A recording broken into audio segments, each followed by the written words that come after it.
Welcome, welcome. I'm Dr. Doug Pugh, and I'm super excited to welcome you to this marathon.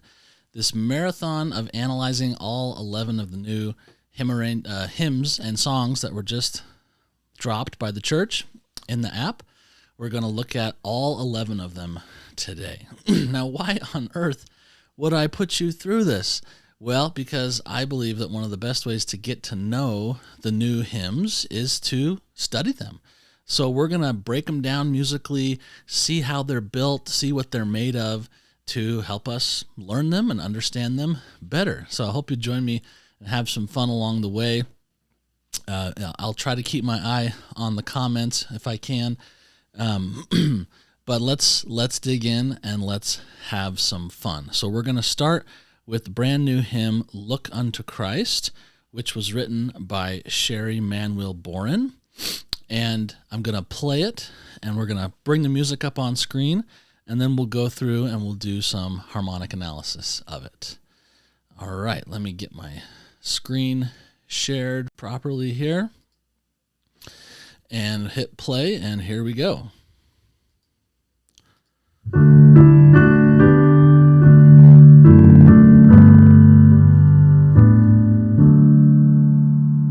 When shadows veil your wandering mind, doubt not, for all who seek will surely find. Doubt not, one day you'll see in glory bright the Lord who led you through the night. Look unto Christ, receive His light. Doubt not. Okay, we're just going to listen to one verse because we got a lot to go through here today. Beautiful new song, hymn that we have. Let's dig in here. So we have, first of all, let's look at the phrases. So our first phrase ends here after the doubt not. Second phrase ends here after doubt not. And then let's see, one day you'll see in glory bright, little phrase break there. The Lord who led you through the night, little phrase break there, and then the final phrase. All right, so why chord analysis? Well, chord analysis helps us understand the bones, what's going on inside of this music, and help us kind of get an idea of the emotions that the composer was after. So I'm going to do Roman numeral analysis. We have a lot of these lead sheet chords already provided at the top. Mainly those are usually for guitar players, and so some of them are not perfectly accurate as far as like what the Roman numerals match with, but they're there for more practical uses most of the time. So, all right, we're starting in the key of D major. The whole thing is in the key of D major, and we begin with a one chord.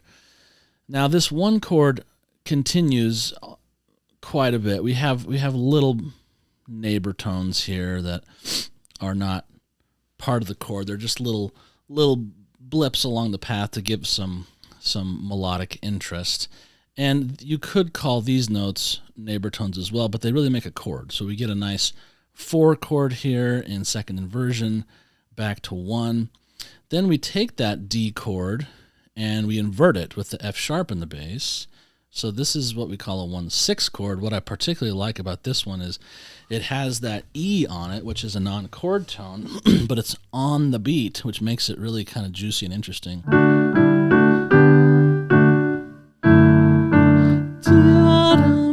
Gives it a nice feel. And then right after we get another good feel chord. Mine. The altos are going to love that. It's a bit low, but they can handle it. The altos get to what we call a suspension here. This A carries over, suspends over, it doesn't fit the chord, and then it resolves down, and it does fit the chord. Excuse me. It also creates the sound of a ninth, which is basically what they mean here when they say sus2. The beautiful chord, 4 chords sound so nice with ninths on them. All right, and then we're going to finish out the phrase with a version of the 5 chord. Something's happening to my Apple Pencil. There it goes. We have 5-1, but we have 5 with some different notes on it. So the G chord, we keep some of those G notes. Actually, we keep all the G notes.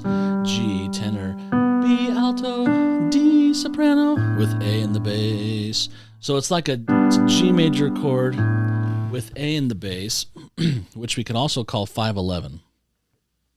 But it's kind of a fresh 5 going to 1. All right, continuing on, our next pickup, we continue with the 1 chord. Now, this next bit, we're sort of in passing on our way to the next downbeat, so we call those passing tones. Now we hit a fun chord. We hit a 3 chord. We don't often get 3 chords in hymns, at least the hymns that I'm thinking of. We don't often see these in our hymnal, but they're quite lovely. I love a 3 chord, especially on a nice strong downbeat, and it's a fun way to make a second phrase sound fresh and new. So the 3 chord basically lasts this whole bar, but we have a little chromatic neighbor tone there and a little neighbor tone there, just like we did up at the beginning. But we're sort of going into that key of F sharp minor for a little bit. That's where the G sharps are coming from. We have this sense that we've almost slipped into the key of F sharp, but we're not really in the key of F sharp. This chord, excuse me, on the downbeat of find, just like it says up here, is an E major chord. How do we make sense of an E major chord in this key? Well, it's a secondary dominant. It is a dominant of the dominant. So we call this 5 of 5. It's first inversion, so 5/6 of 5. So that's E major with G sharp in the bass. We get a little passing tone. Then we get 5 of 5 in root position, which goes to a normal 5/7 chord, and our alto has a little suspension that resolves to the C sharp. So we get this second contrasting phrase in a sort almost in a minor key.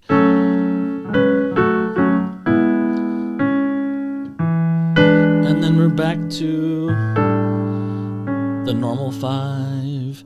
Now we're going to continue with the 5 to our third phrase. We unify in octaves, and then, well, 3 octaves at first, and then the 2 octaves there. The 7th comes down, so we get a really nice chord, a 5/7 chord, but with the 7th in the bass, we call that a 5/4/2, which goes to a 1/6, first inversion 1 chord, which really continues the whole rest of that bar. We have a couple little neighbor tones again, which is becoming sort of a thing in this piece. We've had neighbor tones on the first measure of the first line, first measure of the second line, now again first measure of the third line, and then we go to a 4 chord again with that nice suspension, the 9/8 suspension, just like we had up here at the top. Same kind of device. So to the pickup of the third line. And the alto hangs over. That gives it a wonderful feel-good moment. The 4 chord is stepping down towards another chord, so we'll call that guy a passing tone, still on the 4 chord. Then we get to this, excuse me, E minor chord, which in the key of D major is the minor 2, but these notes, kind of like we've seen before, are accented non-chord tones. They don't fit the E minor chord. That's why they get that kind of tang. So that's a double passing tone there, which then gives way to an interesting moment where he's going to slip away from D major again. So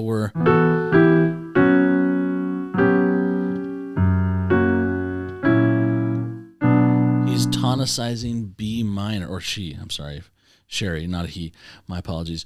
So she's aiming towards this B minor chord, as if B minor was the tonic that we were looking for. So what we do, we call what's the B minor in the key of D? Well, B minor is the 6th chord. And if we go backwards from that, this F sharp chord is the dominant of B. And so we call it the 5 of B, or in this case, the 5 of 6, because B is the 6. And it has a 7th on it there. So we really have F sharp 7. And then it goes into first inversion, which would be 5, 6, 5 of 6. So sometimes it helps to go backwards like that. Like we hear that the music is aiming towards that B minor. It can help to go backwards. And so this little spot right here acts like a 1-6-4 as if we were in the key of B minor. It's a very common chord progression. But it has a little flourish here. So we are about to get to F sharp. That's why they called it F sharp sus 4. We get another little neighbor tone there.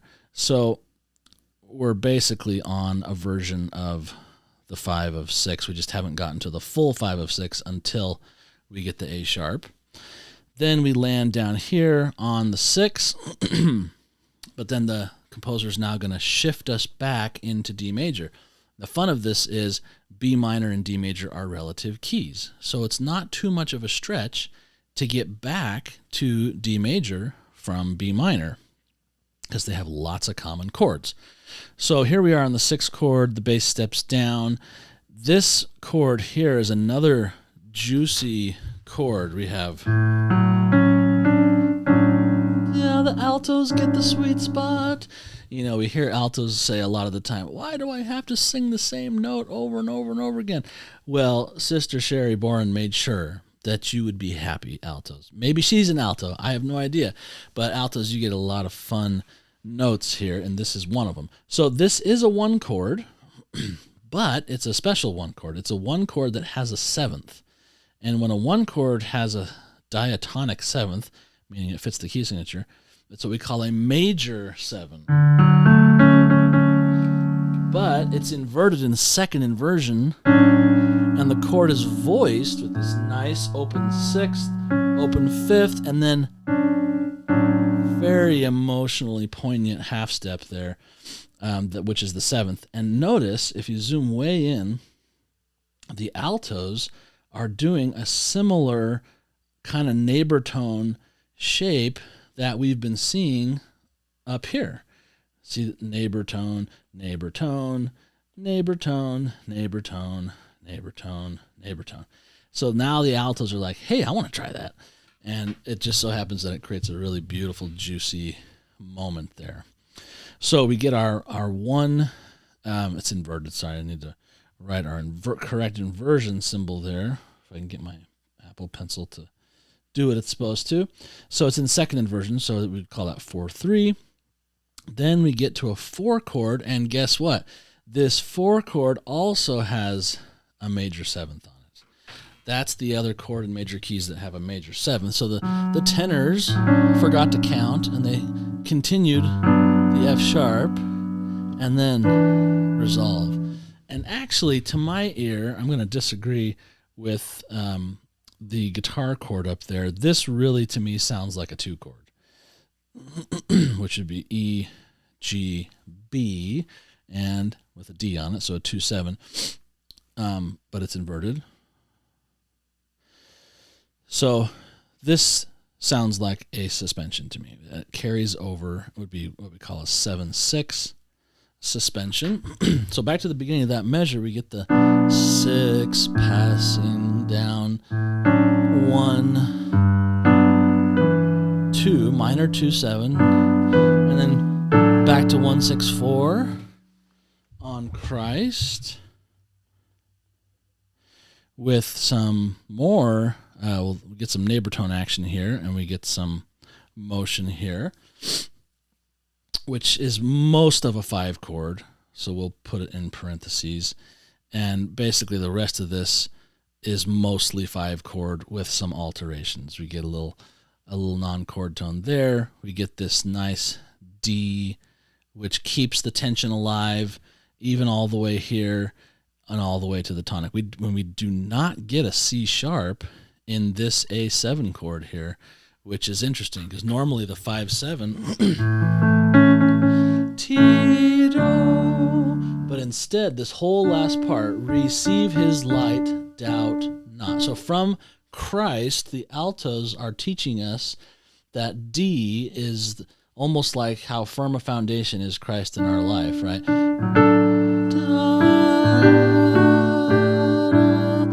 Then the C sharp, then it goes back away. So the D comes back and anticipates the final arrival at 1. So beautiful new hymn we have here. I quite like this one. Let's play it all the way through one more time. Now that we've analyzed it, I'll try to play and scroll here.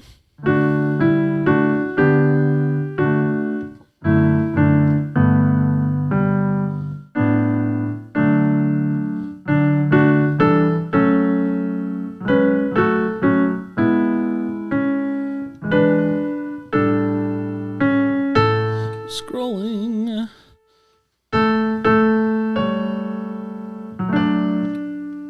Sorry.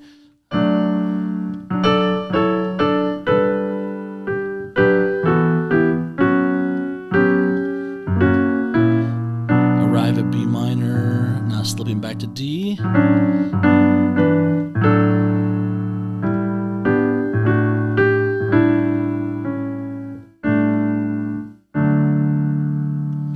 Lovely, very nice. So, as a reminder, why are we doing this? We are doing this because what a fun way to get to know our new hymns, to take a minute and study them, to take a minute. I mean, if we got new scripture from the prophet, wouldn't we take a minute and study that? I mean, we do in conference, right? We get new scripture and we take the time to break it down and learn it and study it. So why not with our hymns? All right, that was hymn 1032. Now we're going to go to hymn 1033. Oh, how great is our joy. The text is written by Andres Gonzalez, and the music by Joseph Webster. And it looks like an older tune from 1868. All right, let me share my screen again, and we will jump in and take a look. Let's listen to it first. Whoops, that was the last one. Let me go ahead to the next one. All right, here goes.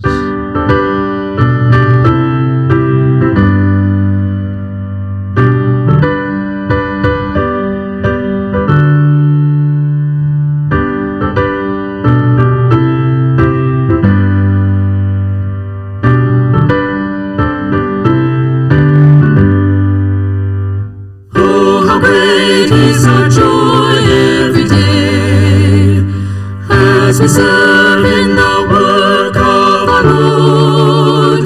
What an honor to walk in His way, as we share Jesus' light and His word. Share His light, share His light, share His light. Oh, how great is our joy every day. Share His light, share His light, share His light. As we serve in this glorious way. All right, just one verse. That's all we have time for. Nice, bright, peppy, anthem-like hymn for us here. Oh, how great is our joy every day. Awesome. I wish I knew the background. I don't, so we'll just jump into what I do know, which are the chords. Let's do a little more study here. All right, G major. So this time we have a verse and a chorus, as you saw, and maybe it's entirely diatonic. Let's just take another breeze. Yeah, not a single chromatic note in this one. So it's fun to study these because it's like, how can you keep things interesting without any chromatic notes? And it's very possible. And we get that in this hymn. So let's take a look here. All right, G major. So we're starting with the 1 chord. And we keep the 1 chord going for quite a ways. We have a little passing tone action here in the tenor and the soprano. Then the one chord gets inverted here to G, and we get a downward passing tone in the soprano until we come to, actually not a C chord. I can see why they wrote that. This would be very easy for a guitar player to play that. This is really an A minor chord, which is the 2. So this is a 2 in first inversion. And then we get the C chord, which is the 4 chord, and back to 1. Now, notice that we really quickly start with a G, we go away from it to 1, 2 quick chords, and then back to G. That's to establish the key. We want to really establish we are in G major. So they've done that really well.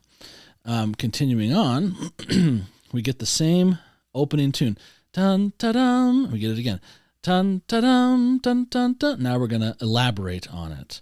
So we elaborate by starting in first inversion. Then we get to the 5 chord, then back to 1. And the 1 continues the rest of the bar as the soprano and tenor jump around a bit to 5 and back to 1. Then kind of like, not kind of, exactly like the opening line, we get a parallel period here. A parallel period is where you have an 8-bar phrase, and the second half of the phrase starts the same as the first half, and that's what we have here. So we have the same analysis with that 1 chord, passing tones, down to our 1 chord in first inversion, passing tone, back to that same, Roman numerals, Dr. Pugh, not letter names. We can put the letter name up there, A minor and C. I think I left off the C up there, yeah. And okay, 2, first inversion, back to 4, just like the first line, back to 1. Okay, so when a parallel period, it's always of interest to see how are they going to end the phrase to make it different from the first half of the phrase. And there's not much different. It starts exactly the same, 1-6 with the melody going back up like it did before, 5-1, coming down through, do we call that a chord? That's a close one. That's a really close one. So on Share Jesus, let's see.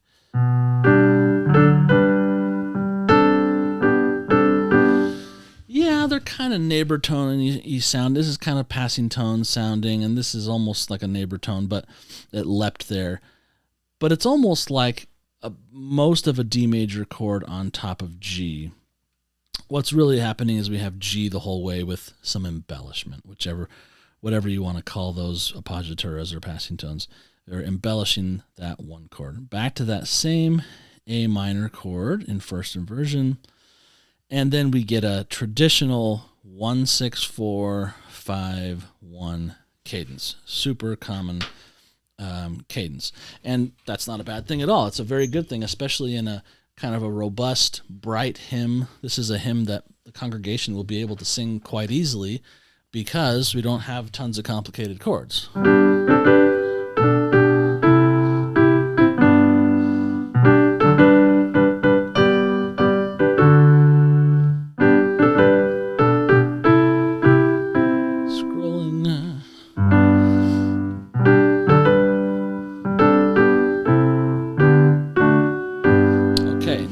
To the chorus, share his light. So back to that 1, and the 1 chord stays for a bit. Again, we get these little non-chord tones, passing tone here, appoggiatura here, and if those fancy names, you can learn more about those fancy names. Actually, I put a little link in the description box below if you want to get some free harmony lessons to get a little more detailed about what does all this stuff mean. You can check that out. It's totally free with my compliments. I hope you enjoy it. Let's keep going. All right, so the 1 chord continues. We get a little almost 5 chord happening in the men. It's almost like timpanis. Bum, bum, bum, bum, bum, bum, kind of a thing. Back to 1. Now we're fully on the 5 chord, and that 5 chord lasts almost, shouldn't have drawn it quite so far, almost the whole way. 5-7. Here we have a G major chord again, but with D in the bass. So that's 1-6-4, then over to 5-7, And 5/7 really continues the whole bar. But again, to keep things interesting without having to be crazy chromatic, the alto gets quite a fun little part here. So far with these new hymns, we're getting some fun alto moments. So the E and the G, they're circling around the F sharp. We usually call that a neighbor group. And then we get a quick bit. This chord is really a G major chord. We get a quick 1-6-4 that goes back to 5. So it really feels like it's 5 the whole measure. And then to 1. Okay, back to 1, and then we have similar start to the second half of the chorus, just like we did here. It's precisely the same. So we leap down in the tenors to the A, which is called an appoggiatura, and we have a passing tone there. Back to 1, we get that same little timpani slip, hint of a 5 down there, but back to 1. And then our final line, we get a new chord. We get 4. Now this is a kind of interesting thing. So far in our chorus, we've only had 2 chords. We have the G chord here, share his light, and the D chord. And then back to D, and then back to G. And then, to keep things interesting, we get 1 more chord in there. Because otherwise, it's an interesting balance. If you have too much of the same chords, it can tip over into boring. But this is just different enough that we get a little difference, and then back to 5-1 at the end. So our 4 chord, this is 1-6-4, and then we get 5-7 with another little fun alto non-chord tone there, which is another appoggiatura. And then back to 1-6-4. We can't quite resolve yet. 5-1. And I always appreciate it when composers don't want to let things resolve quite yet. They want to save it to the bitter end. All right. Should we play through this whole thing once more? How great is our joy? Whoops.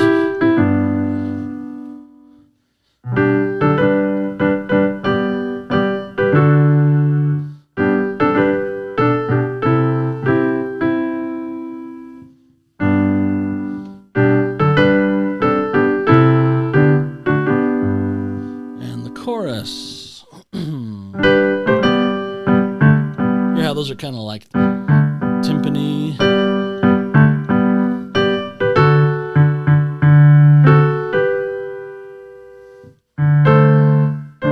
Listen to that alto. Da, da, da, da, dee, da, da. There you go, altos. There's our difference. Our 1 chord that keeps it sweet. And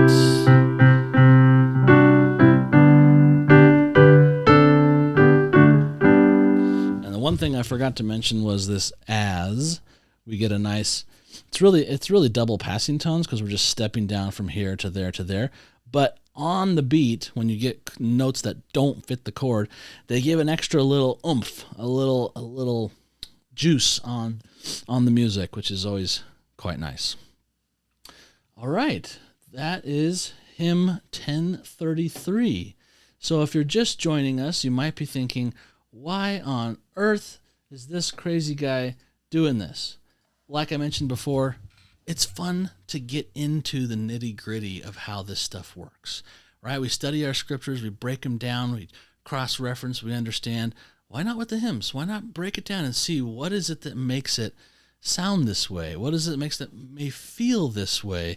And I find it quite instructional, doctrinally even, to study these things to see how is the composer depicting the lyrics that they've written or that their co-writer has written to portray these principles of the gospel.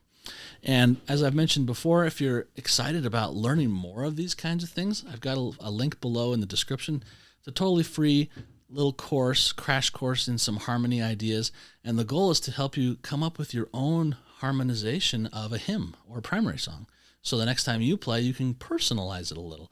You only need 1 or 2 new chords to personalize a hymn, and that little free course will help you do just that. All right, let's go to hymn 1034. next on the list, which is called I'm a Pioneer 2, text by Jan Underwood Pinborough, and music by Michael Moody.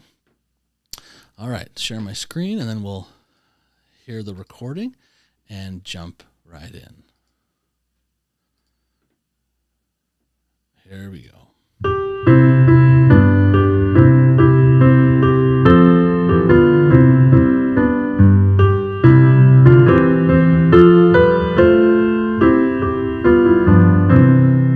Some pioneers pulled handcarts or sailed the ocean blue. When times are hard, they worked and prayed, their courage saw them through.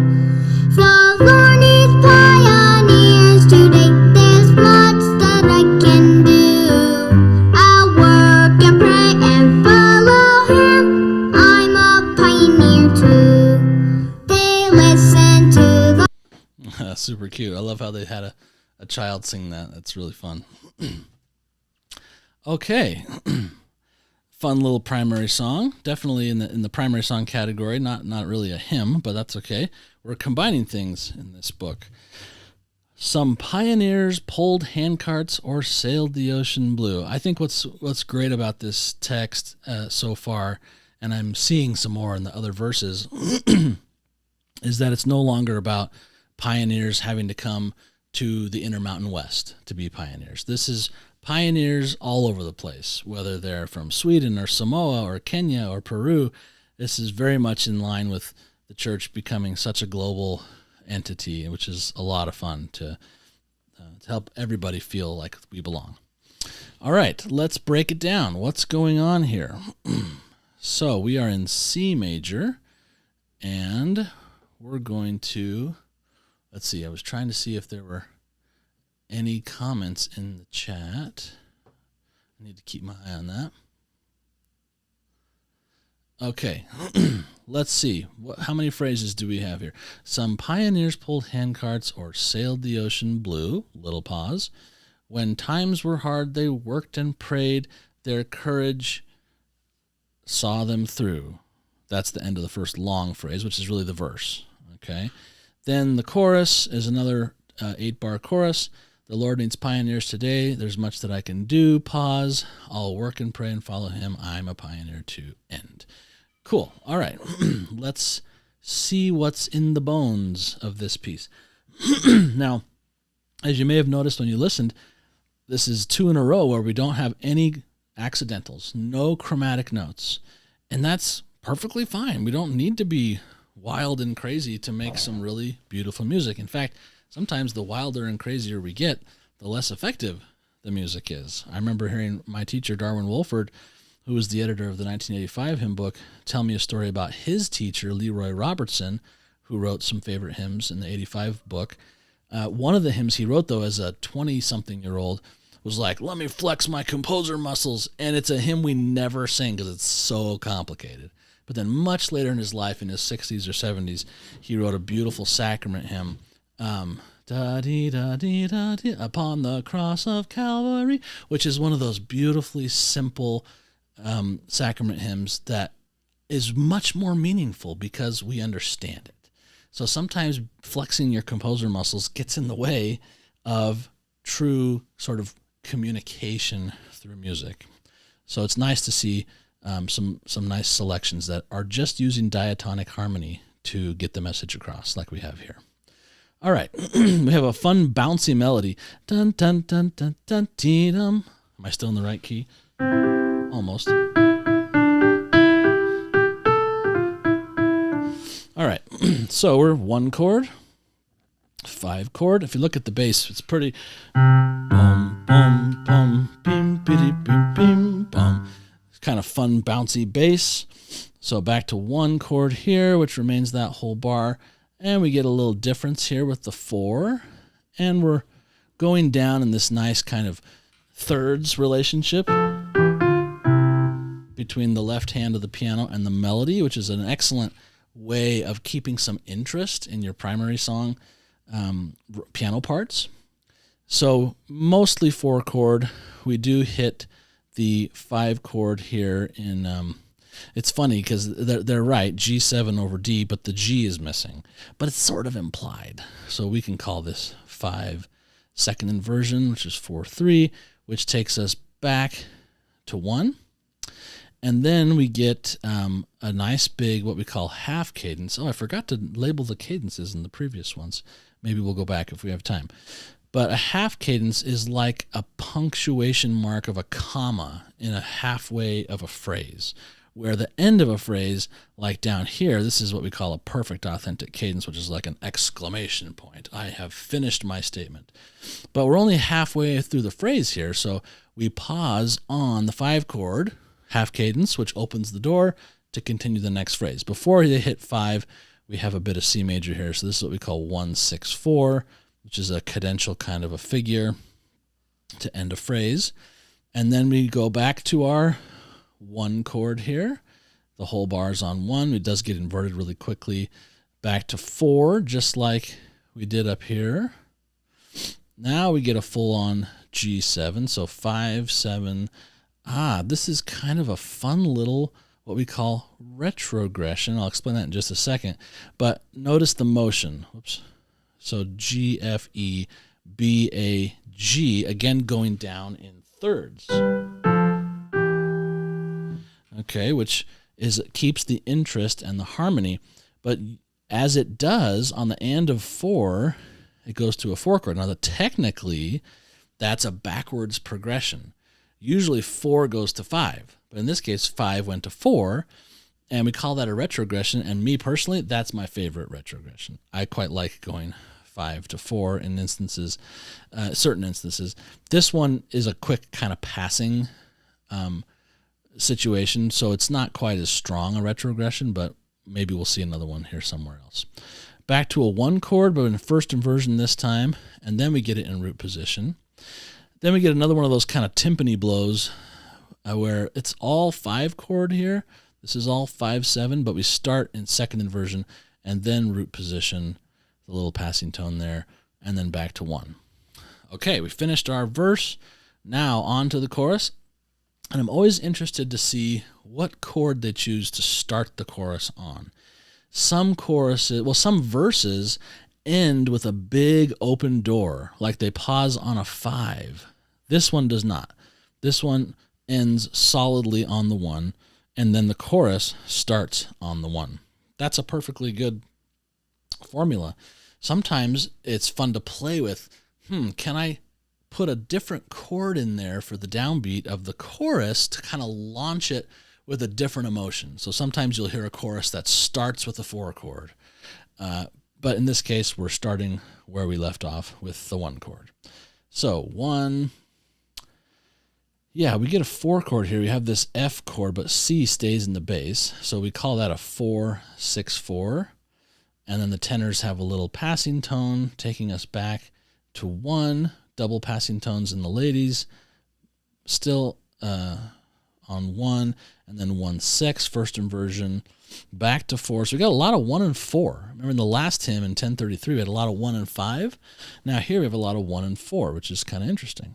Again, we get that parallel thirds happening between the melody and the piano, and we get that assumed G that was kind of floating in the air but not actually written out, because they're keeping it 3 voice in much of this. It's quite difficult to write simplified piano parts, but primary songs need simplified piano parts because not everybody's got a degree in piano, for heaven's sake.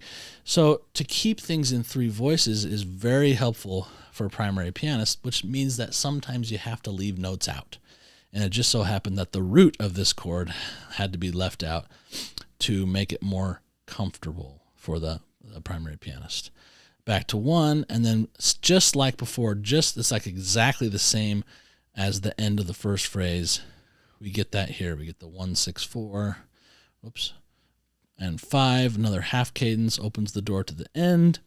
Back to 1, a little passing tone again, 1-6, first inversion, then back to 4. Boy, so much 1-4, 1-4. And let me talk about that really quick. The last one, we had a lot of 1-5. This one, we have a lot of 1-4.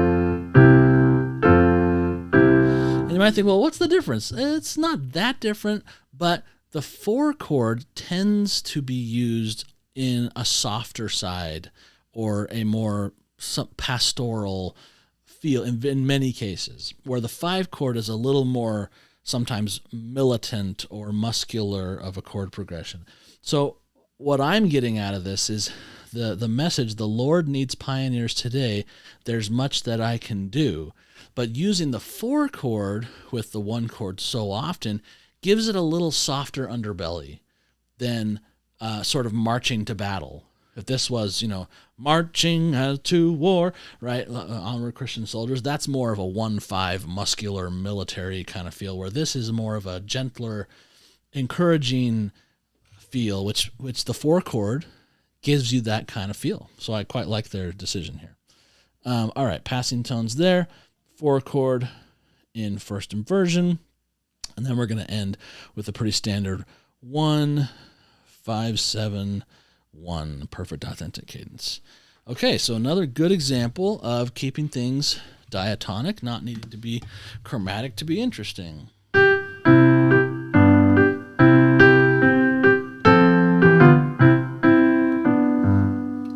Sorry for the scroll.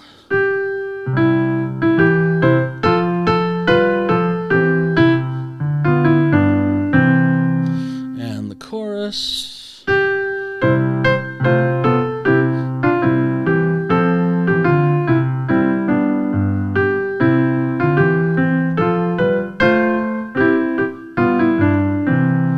I can just hear the kids enjoying singing that at top voice. All right, a lot of fun there. So far, we've looked at 3 of our new hymns/primary songs. What do you think so far? How are you enjoying these? Are you liking what you're hearing? I'd love to hear. Let me know in the comments. And hey, if you're enjoying this, please hit subscribe and hit the bell. I'm making content like this all the time. I'd love to share some of it with you. All right, now we're going to jump to hymn 1035, As I Keep the Sabbath Day, written by Mr. Nathan Howe. Nathan, awesome. Glad you got a piece selected for the book. This is great. Text and music by Nathan Howe. All right, let's listen to it, and then we'll dive in and break it down. Let's see. Am I showing my screen again? Not yet. Okay, let me show my screen. Sorry, getting the hang of all this video technology. All right, here comes As I Keep the Sabbath Day.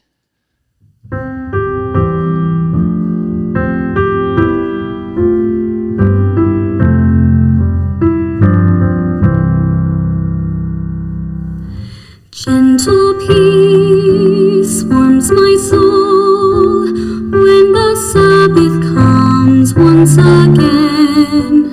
I can worship and renew sacred covenants with Him. On this day of peace and rest, I will give the Lord my best, and His love will light my way as I keep the Sabbath day. Very nice, Nathan. Beautiful. All right, let's break it down. You may have noticed we have some more accidentals in this one than we've had in the last few pieces. So let's dig in and see what Nathan is doing here. All right, we are in C major, just like our last one of our standard keys for our books. All right, let's do the phrases. So, gentle peace warms my soul when the Sabbath comes once again. Phrase. I can worship and renew sacred covenants with Him. Phrase. And then that's the end of the verse. We get into the chorus. On this day of peace and rest, I will give the Lord my best. Phrase. And His love will light my way as I keep the Sabbath day. Phrase. So we have an 8-bar verse and an 8-bar chorus. All right, I like the warm harmonies that he's using here. Some really nice things. Okay, so our pickup is, we could basically call it a 1 chord. We have the root and the 5th of the 1 chord. Then we get our first full chord which is unusual to have a first inversion chord as our first chord, but it's quite nice. It gives a sense of, what does it give a sense of? It's kind of gentle, these little thirds.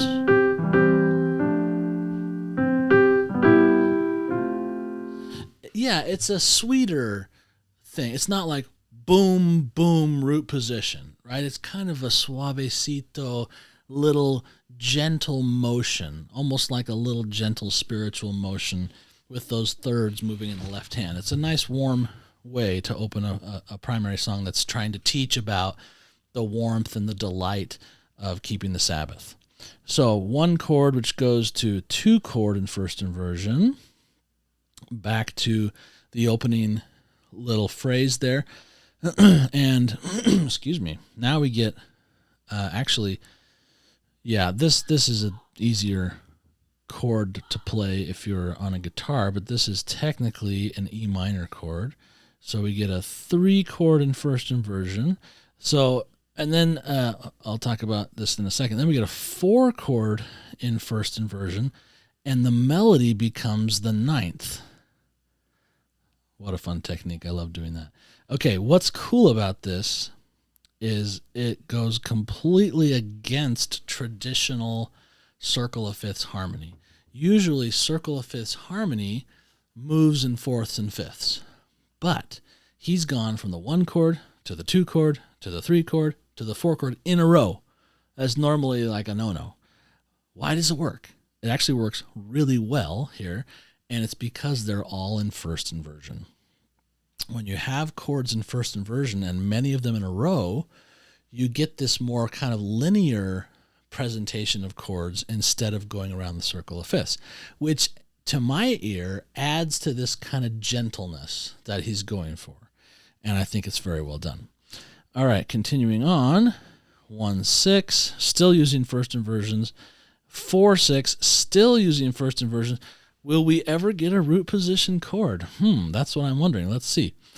So going on, this is kind of a mashup chord here on once again. So Sabbath day.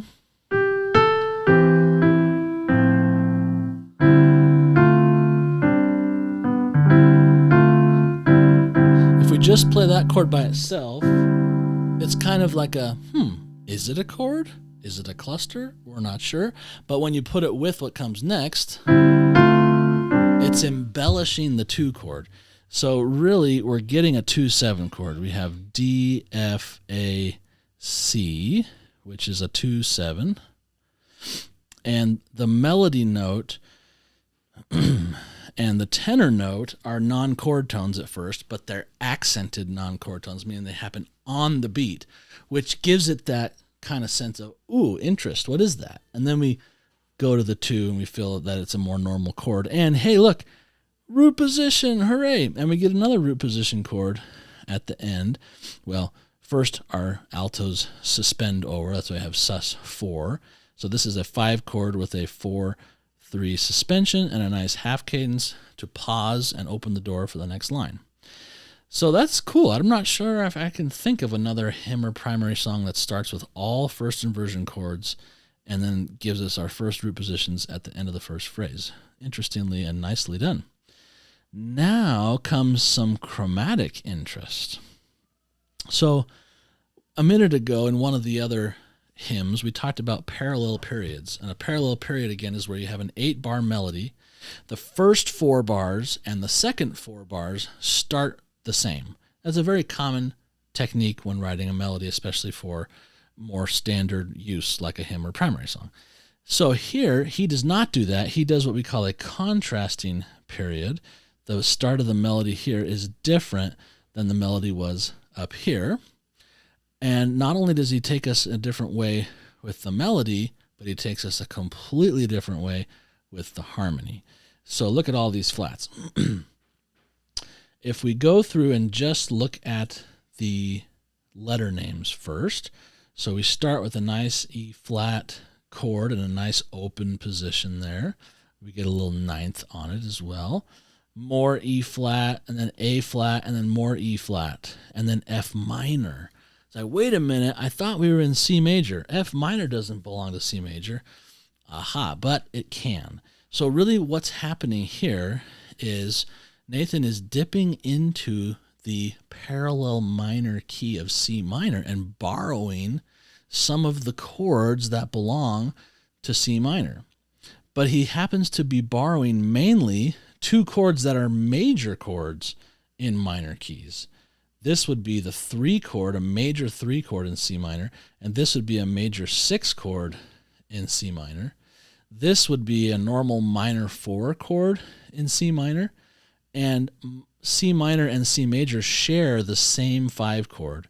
So it's as if he has dipped into kind of a neighboring gene pool. It's still attached, they still belong together, but it's hopped the fence into another garden of sounds and is going to pull it back to C major here in a second. Usually when a composer does this is they're trying to create an emotional something happening. And with the words, gentle peace warms my soul when the Sabbath comes once again, is kind of stable as, okay, it's all C major. Of course, we talked about the first inversion and how it brings in a gentleness. But then I can worship and renew sacred covenants with him. This chromatic shift makes me think that the idea of worship to the composer is special because he has colored it in a new special way and is trying to give us a feel that worship is interesting and special and sacred. So we were in C, now we paused on 5. Now we take that 5 chord, and the G is what's common. The G is the tether back to C major, but G also fits on an E flat major chord. So we're going to call this a flat major 3, and then we get the flat major 3 in first inversion.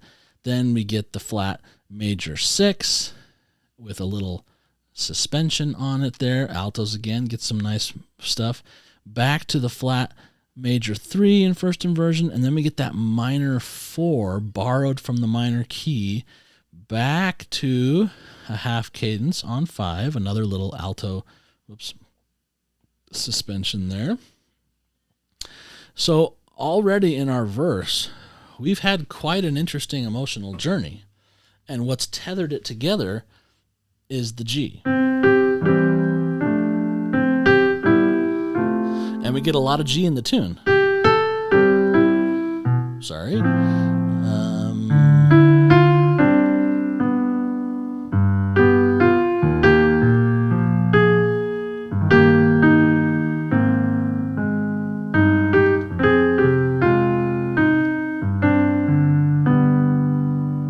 It almost feels like it wants to go to C minor, doesn't it? Because we get that minor F chord.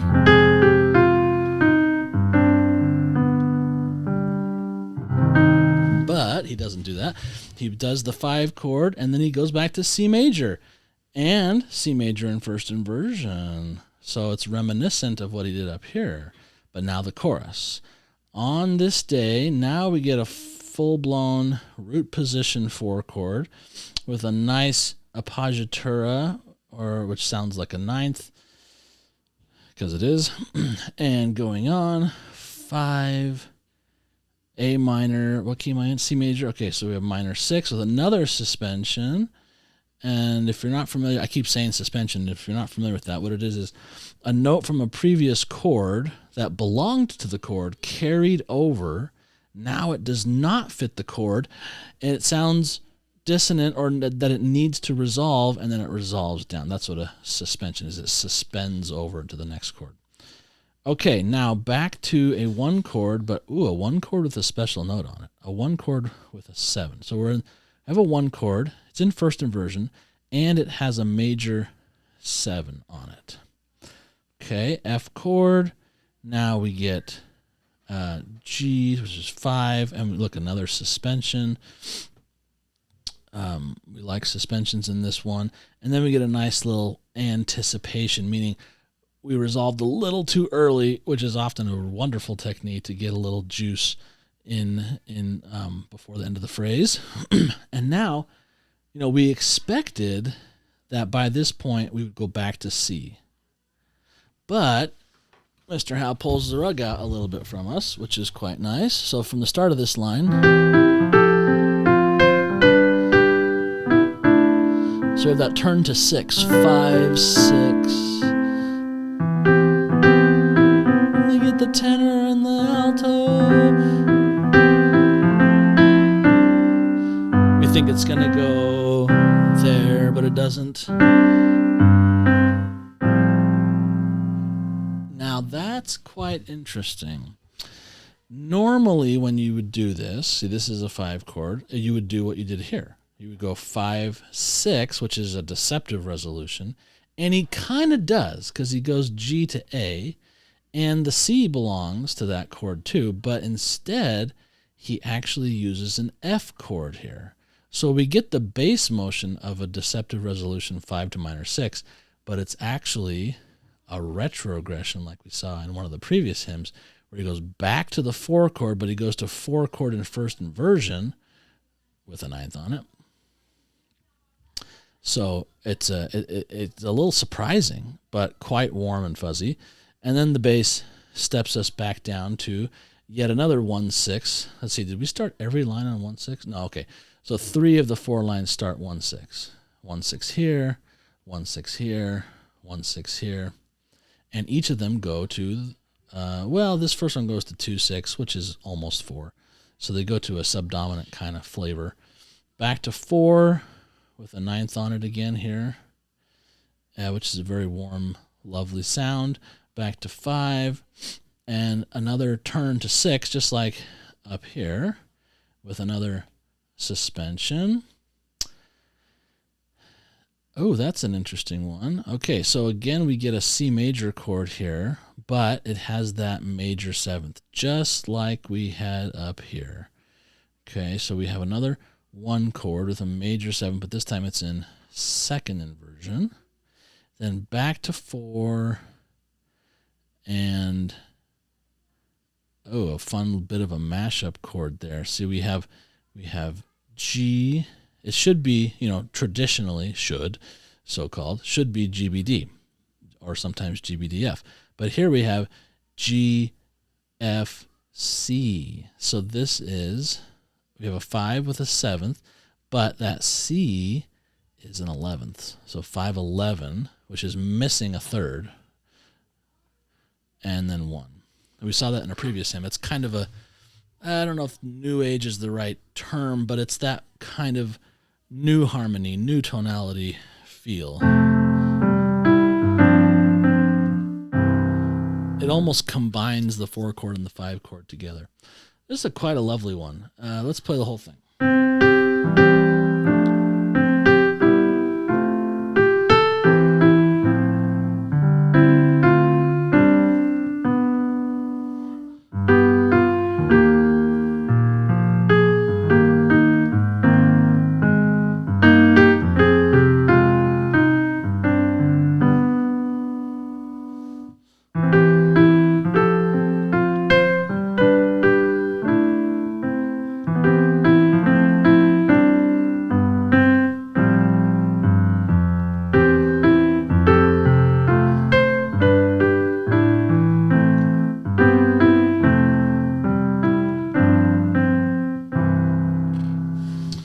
Very nicely done, Mr. Howe. All right. That is, let's see if I can find my controls again. There we are. So we have done 1032, 1033, 1034, and 1035.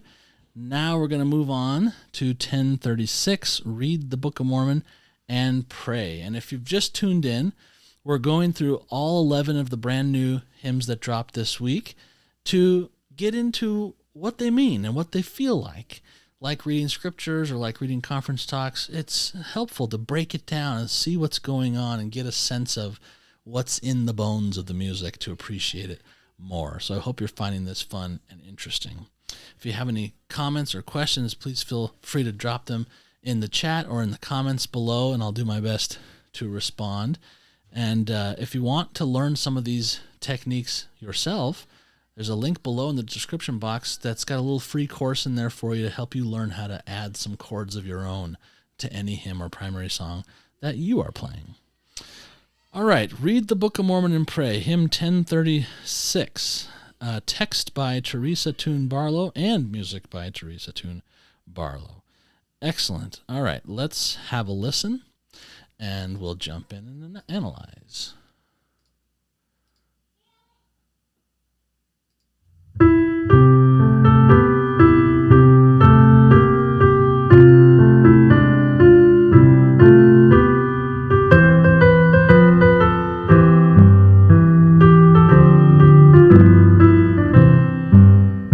I want to learn to choose aright and follow in the Savior's light.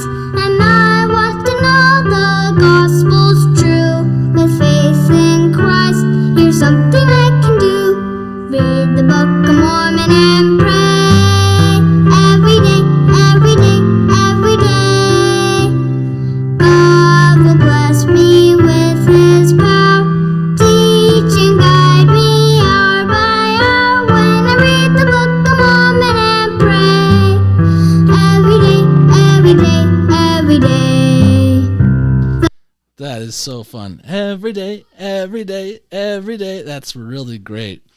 This is I could just see this becoming like, when I was a kid in the 80s, it was like Book of Mormon stories or die, And this is so fun and encouraging and jolly. I love it. It's really a fun one. I can just hear the kids really sinking their teeth into this.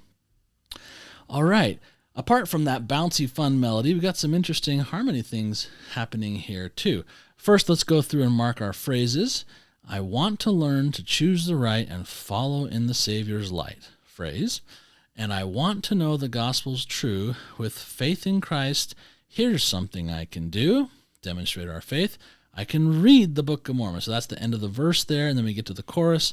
Read the Book of Mormon and pray every day, every day, every day. Phrase. God will bless me with His power. Teach and guide me every hour. Phrase. When I read the Book of Mormon and pray every day, every day, every day.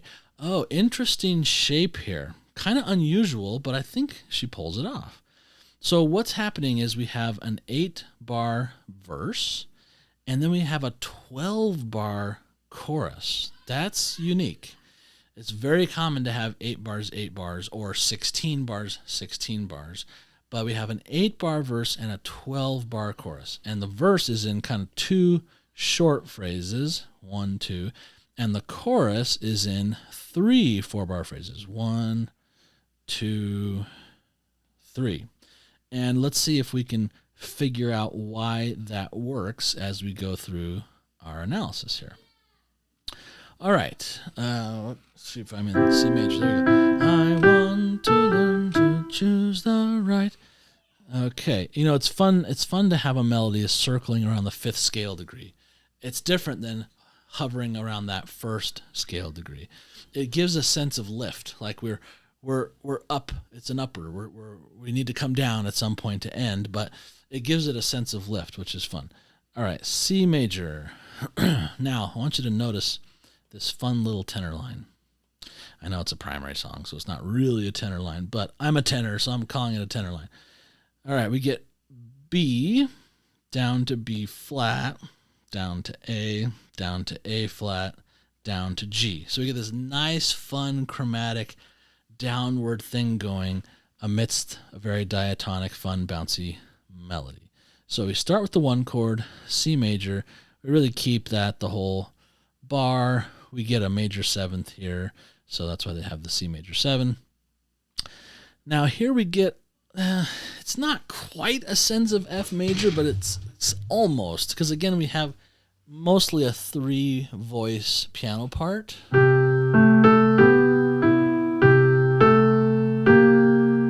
That is for sure a strong chord. This one it's kind of an F chord, so yeah, we'll call it a 4-6-4, close enough. The F is kind of implied in there. But when we get the B flat, this is what happens when you take the 1 chord and you lower the 7th above it. That is a chromatic chord, and it's now a dominant of the 4 chords. So we call this 5, 7 of 4. And it does go to 4, but the 4 keeps the C in the bass. So we have 4, 6, 4, second inversion. And then we get a very juicy, delicious chord. Not actually F minor over C. It's really D, half diminished, 7, but the 7th is in the bass, so we call that 4-2, but it's really kind of a pedal. So we'll call it D, half diminished. 7 with a pedal, the C pedal. But that A flat with the D and the F give it the diminished sound, which then resolves back to 1. We step through the 4 chord again in second inversion, and then we get, it almost sounds like a 5, this one. It's like a 5 over a C, but another way to call that is a C major 7, so we can call it 1 major 7. That works. Okay, that's our first. So already in 4 bars, we feel something special about reading the Book of Mormon, which I love. We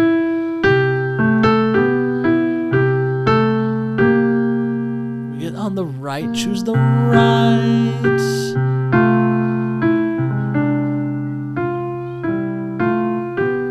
So when you get the A flat, you hear that kind of somber feel.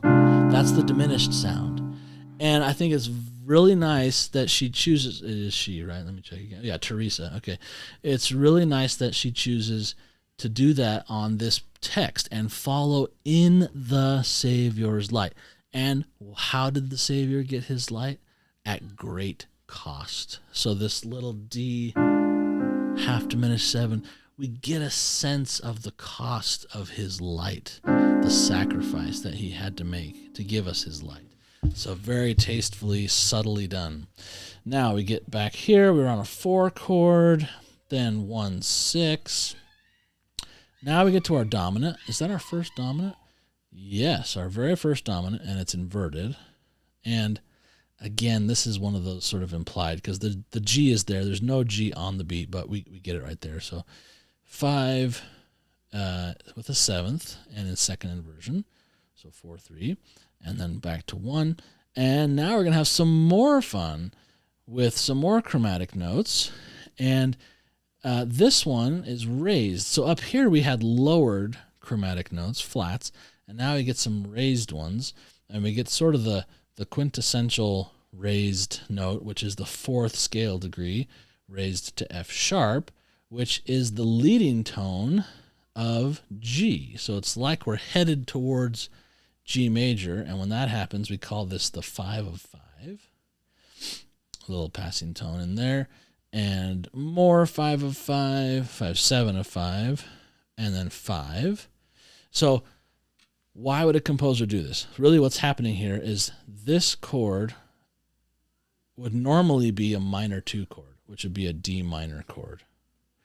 But since we're going for a happy, jolly feel, instead of going minor 2,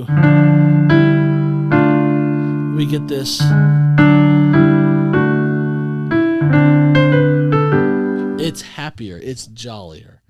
That it's like President Monson kind of feel. This kind of bouncy, jolly storytelling feel.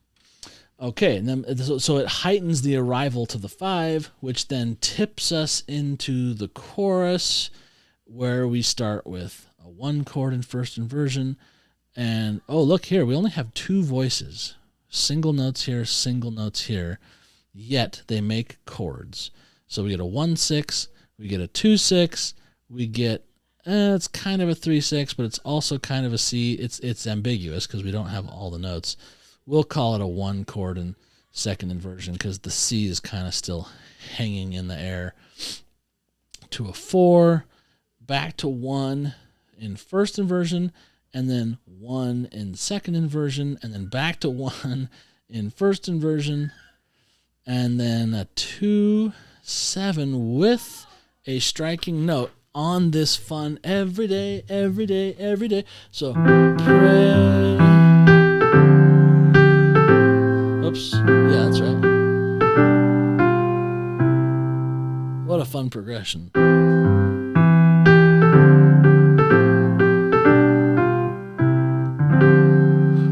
Yeah, so on that downbeat, the 2, the G doesn't really belong, but it makes this chord really want to resolve, which pushes our ear forward instead of like being stagnant. So that's one of the reasons why using non-chord tones can be so helpful, because they want to resolve, which makes us continue to listen. And if there's nothing interesting that keeps us listening, the piece is over. But we're not ready for the piece to be over yet. So that keeps us going. Now here we have a 4 chord in first inversion. And again, the melody note does not fit, but in this case, it's really a 9th on that chord. And then we get to our 5 in first inversion, and it has a 7 on it, so we'll call it 5, 6, 5, and finally to 1. But let me play that little passage again, because I think when you hear it again, you're going to now hear how it keeps your ear moving forward because of those G's that are not actually part of the chord. So back to the start of the chorus.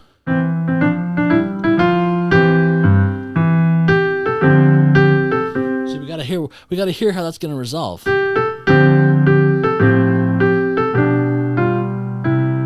Now it's resolved. Yeah, it keeps us interested. Now the second part of our chorus. Oh, she's got another interesting chord going on here. Yeah, the whole bar is basically G7, but first we have it in second inversion, and then in first inversion, and then back to C. And these are really just passing tones. We're still on C. Back to 4 chord, another little passing tone, another little passing tone. And then, hey, we get that F sharp again, just like before, which is the 5, 7 of 5. That kind of jolly arrival at the 5, like we heard before. 5 lasts for a bit with those non-chord tones. Then the F becomes natural. And yeah, I think this is a good chord to call this, because it's still really a G7 chord, but now it has the 7th in the bass, which is what we call a 4-2 position, which always goes, well, supposed to always go, but that's one of the fun things, is there's not really an always in music, but that's where our ear wants it to go. And you can play with people's expectations quite a lot with that. Instead of going to 1-6, you could maybe go to 3, or because the bass still moves correctly. Anyway, that's a tip for another day. Then we get to a 4 chord again with a non-chord tone, which, remember what that does? Keeps our ear moving forward because it doesn't fit the chord and it needs to resolve. It's like the end of your favorite TV episode that doesn't resolve, so you have to tune in next time to hear how it's going to work, right? Oh, I'm sorry, I forgot to hit full screen on this. There we go, that's a little better. And let's see where I leave off. Okay, Mormon and Pray. So we get that same 1 chord that's in first inversion, and then in second inversion, and then in first inversion. And then we get that exact same everyday note that doesn't belong, which keeps our ear moving on a 2-7 to a 5-7 to a 1. And this is not just a 5-7, but that E, just like it says up here, is what we call a 13th. It's an add tone. It's kind of a impressionist, jazz-inspired kind of feel. All right, what a fun little song with a lot of fresh, interesting harmonies. And she didn't need to be crazy chromatic; just a couple little things colored it chromatically. All right, let's try the whole thing.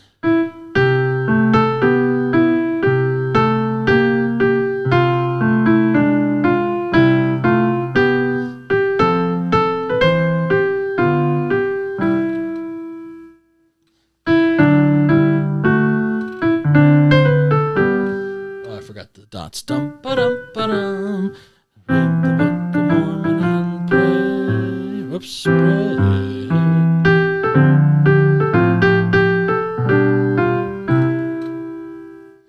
Sorry for the wrong notes.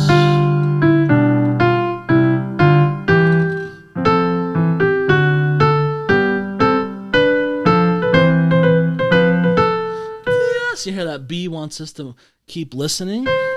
I read the Book of Mormon. It doesn't fit, it has to resolve, so we have to keep listening until there.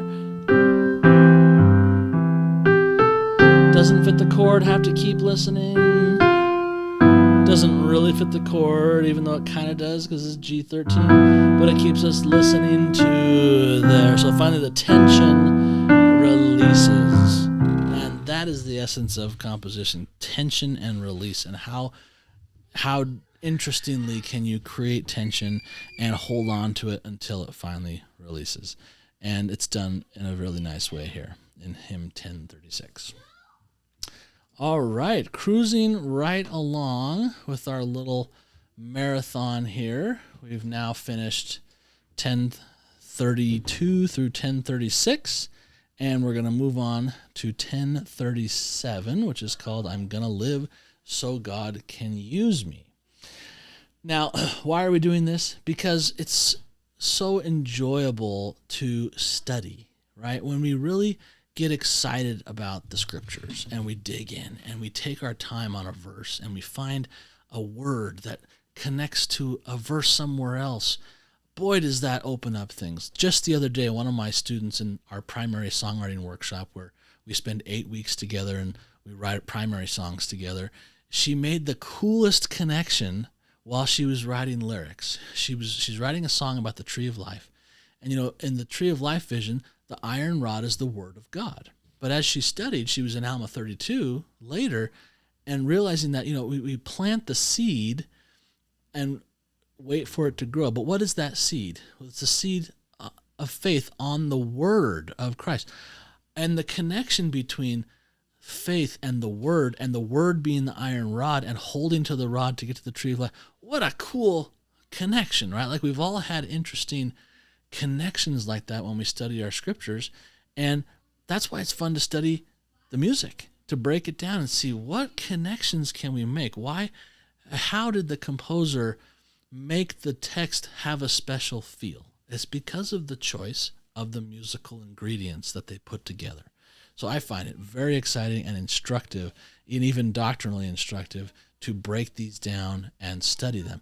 And let me say, even if these hymns and songs are not your particular flavor, which I admit some of them are not my particular flavor. So far today, I've enjoyed everything we've done, but it can't please everybody, and that's fine. But what's important is that we take a minute and we look at the intention, and we take a minute and pay attention to how the composer took great care to bring out a certain feel or a certain emotion.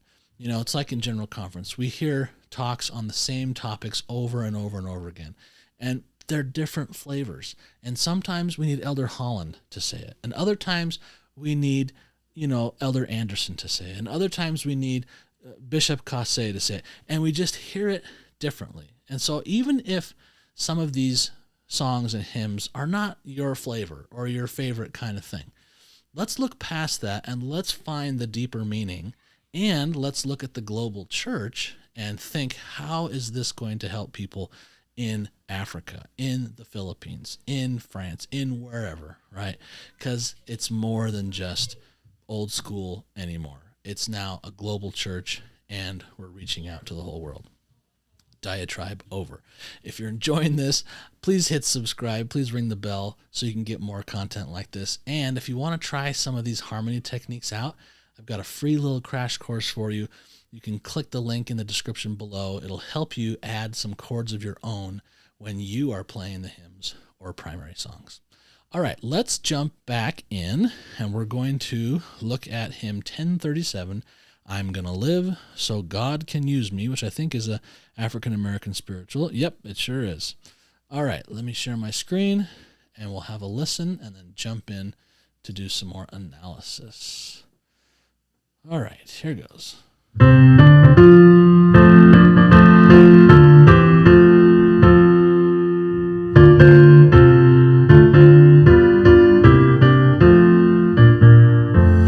I'm gonna live so God can use me anytime, and anywhere. I'm gonna live so God can use me anytime, and anywhere. I'm gonna work. Oh, that's fun. We could keep listening. But let's jump into the analysis. Okay, it's so fun that we're getting some African American spirituals. You know, some of the most fun and meaningful singing experiences I've had are with African American spirituals. There's such a depth of feeling in many of these, and I think it's so fun that we're getting some of these. All right, let's break this down. So it's relatively straightforward, but let's see what fun awaits us. So we are in F major. Let's look at the phrases. I'm going to live so God can use me. Phrase. Anytime, anywhere, phrase. I'm going to live so God can use me. Phrase. Anytime, anywhere, phrase. Pretty straightforward. 4, 4, 4, 4. All right, so we start with the dominant. Dun, dee, da, da. Now, did you notice how they were doing a little swing rhythm? That's the style. That's how African American spirituals go. So we get a little bit of a swing here. All right, one chord, and then we get these little answers, and the one chord stays, but the 4 chord and second inversion, back to 1. Then back to that 4 chord here, but this time the melody note's an A, which is the 7th. So we have a major 7th sound, but it's in first inversion. And then we have a 5 chord, our first 5 chord in first inversion, and then back to 1. Pretty standard progression, 1s, 4s, and 5s. But now some fun begins, and we get what we call blue notes.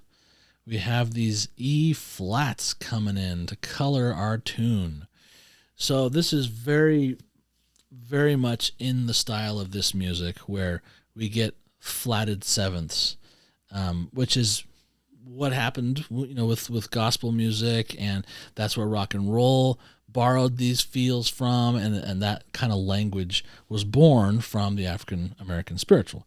So we're getting some of that flavor here. So we're back to 1, and then we have, if we were being really old school and traditional classical musicians, we would come up with some crazy name for this chord, but it's pretty much a 1 chord with a blue note. It's pretty much a 1 dominant 7.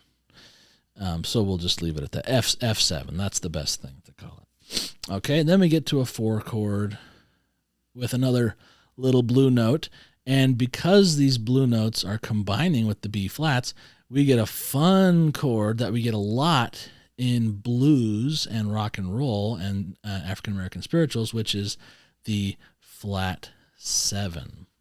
So if you think of a song like Hey Jude, which happens to be in the same key, Hey Jude, don't make it bad, right? But then in the outro, na na na na na na na, that's the flat 7, na na na na 4, Hey Jude. That's pretty much what's happening here. We're getting that kind of the other side of the circle of fifths, where we get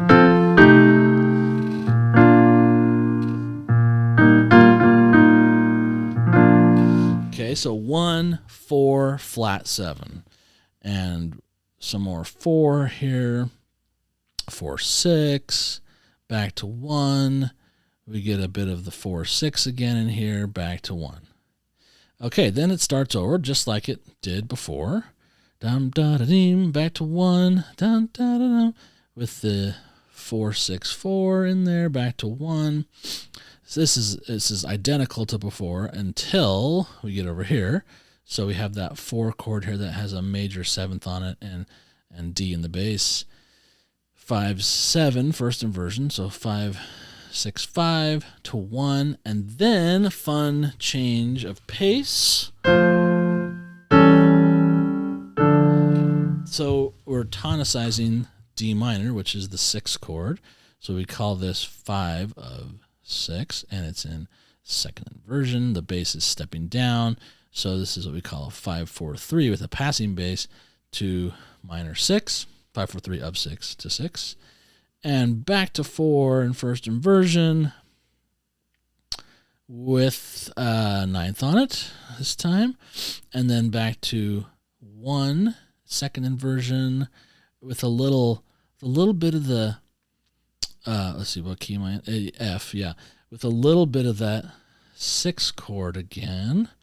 And then, like we saw in the previous selection, the 2 chord, which is normally minor, gets turned major. So we call that 5, 7 of 5, which goes to 5, 7, with a little passing tone, to 1, 4, 1. Super fun. All right. Doesn't it make you want to stand up and clap your hands a little?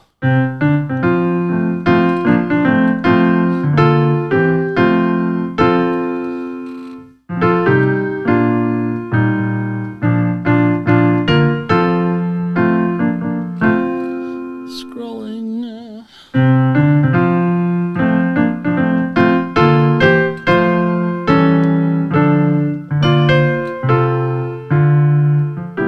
Oops, sorry.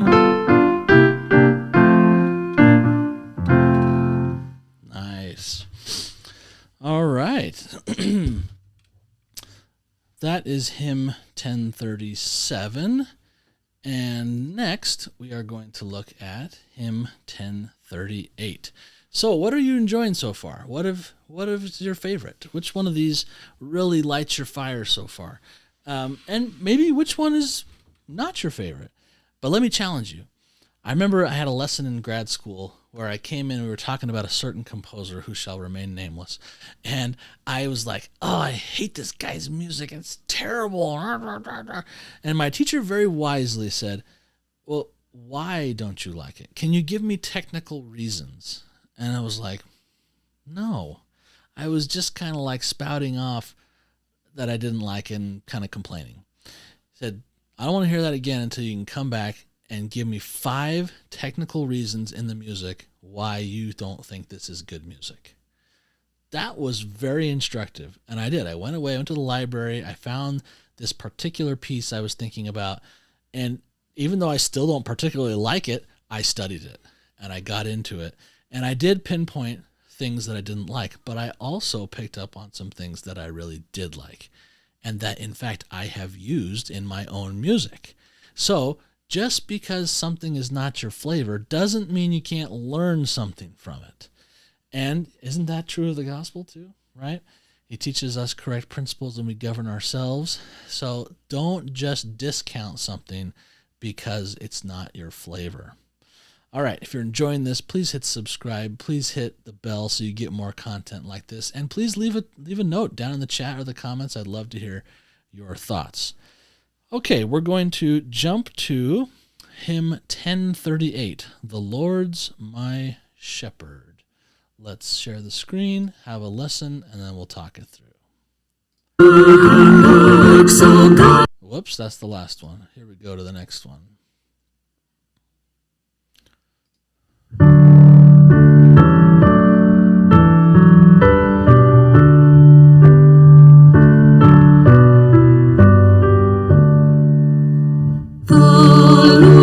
Shepherd, I'll not want. He leads me down to lie in pastures green. He leadeth me the quiet waters by. He leadeth me the quiet waters by. Very nice. All right. So this is an old Scottish text, Psalter text. That's probably from the Book of Common Prayer, be my guess, though I'm not positive. And the music by James Lyth Macbeth Bryan with a new arrangement. And you've probably heard this tune before. It's often called the Brother James's Air. So it has a sense of more traditional flavors in this one, which is generally more my particular flavor, but, we all have different flavors. First off, when I look at this, I think, wow, I don't think I've ever seen the church publish something that had 5 written out verses. How cool is that? I wish we would do that more often. Sometimes you don't get to the real meat until verse 5 or 6. So I'm glad to see that. The other thing that stands out is it's in 3/2. I love 3/2. It's just such a fun, useful time signature, I find. And some texts just fit so lovely into it, and this is one of them. All right, so let's look at some phrases. The Lord's my shepherd, I'll not want. He makes me down to lie. Pause. In pastures green. But what's fun about that pause is the sentence is not over, so we can't really stop. And they did a lovely job with their breathing and holding over phrases to really depict that. In pastures green, he leadeth me the quiet waters by. Phrase. He leadeth me the quiet waters by. This is a common structure that you see in the Anglican hymnal. I was composer in residence at an Episcopalian church for several years, and there's quite a few hymns that are in the old kind of standard tradition that follow this pattern. I think it's really a pattern in the text, but where we have a 3-phrase hymn, and the last one has this kind of repetition. He leadeth me. He leadeth me. It's a nice structure I quite enjoy. All right, we are in D major, and we start with our 1 chord. There's a lot more motion happening here. If you look ahead, though, you might notice, again, there's no accidentals. We've seen that quite a lot today, where you don't need chromaticism to keep things interesting. Now, in other selections, they've done this with some intricate motion and things. This one, the harmonic rhythm is moving pretty quickly, meaning the chords are changing quite often, which keeps things on the move, keeps our ear moving forward. All right, so we start with the 1 chord. We go to the 5 chord in second inversion with a 7th on it, which is a nice little stepping pattern up to the 1 chord in first inversion. And we have a little neighbor tone, so we're still on the 1 chord in first inversion. Then we've seen this chord quite a lot today, the 4 chord with a 9th on it, which could also be called a 9/8 suspension, to the 4 chord in first inversion, back to 1, back to the 4 chord, but now we keep the bass on D, back to the 1, 1, 2, E minor 7 in first inversion, 5, 1. Very standard 2, 6, 5, 5, 1. All right, now I love the texture here. So we have this, it's relatively tight texture to begin with, but then it opens up, right? We get this nice opening. The bass goes down, goes all the way down to here, and then comes back up. But then that octave that we started with suddenly goes right to the middle, and everybody hits a unison. I love that technique. It's like a unification, right? We unify our voices, and it's not just an octave, it's an actual unison. Sopranos, altos, tenors, and basses all on the precisely exact pitch, same pitch. There's a lesson in that, right? Singing unifies us in a special way. And there have been studies done that when a group of people sing together long enough, their hearts actually start beating synchronized, which is so cool. And then here, we're actually unified by unison pitch. Very fun. All right, so 1 chord, a little passing tone. We get down to our B minor chord, which is 6, then 5, and then 4. Oh, this is kind of interesting. We're going backwards on the circle, on the scale. Normally we don't go 6, 5, 4, but because of the nice contrary motion, it ends up working out beautifully. And the first inversion helps as well. Then we get back to that same G chord with a 9th on it. So 4, 9, same first inversion, 4, back to the... So we're repeating the phrase above, and then we have a little difference over here. 4, 6, 4, 1. And now this fun, warm chord where we keep the F sharp a bit. So it's still a 2, 6, 5 like it was up here, but we get a little extra interest because the F sharp carries over and then resolves. And then the tenor, it's the tenors. Let's blame the tenors, right? That's okay. Tenors are a wily group, speaking as one, but the tenors are on the move. So we get another little non-chord tone, this time a passing tone through the 5/7 to the 1. Okay, now the last phrase. When you have a structure like this, there's always, well, usually you hope there's something special that we haven't yet done at the end. Let's see if we find something special here. Well, first of all, we start differently.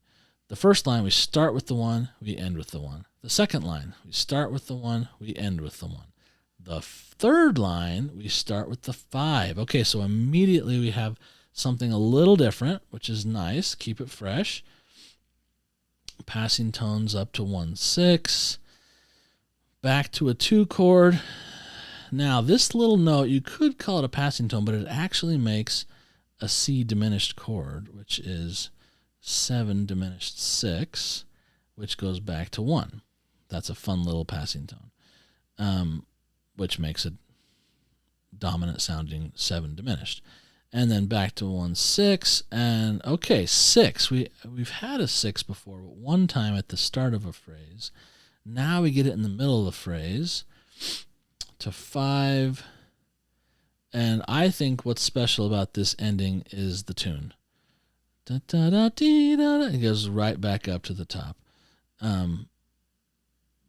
Let's see, where am I? Okay, 1, still 1, another 6, another 4 with the, so it's like the altos were like, hey, tenors, you can't have all the fun. We want to do that too. And it's actually precisely the same notes that they use to get that little ending. And this is the other little special thing about the end, is we get this nice plagal cadence 4/1 preceded by 6. So 6/4/1, which is kind of a polar opposite of 2/5/1. 2/5/1 is a very common cadential figure, but it's more on the muscular circle of fifth side, where 6/4/1 is kind of on this gentler side with the quiet waters by. All right, nice one. Let's play it through.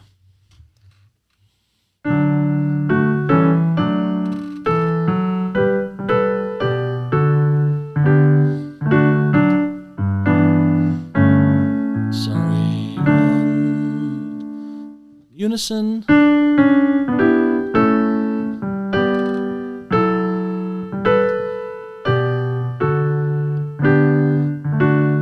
Now the tenors.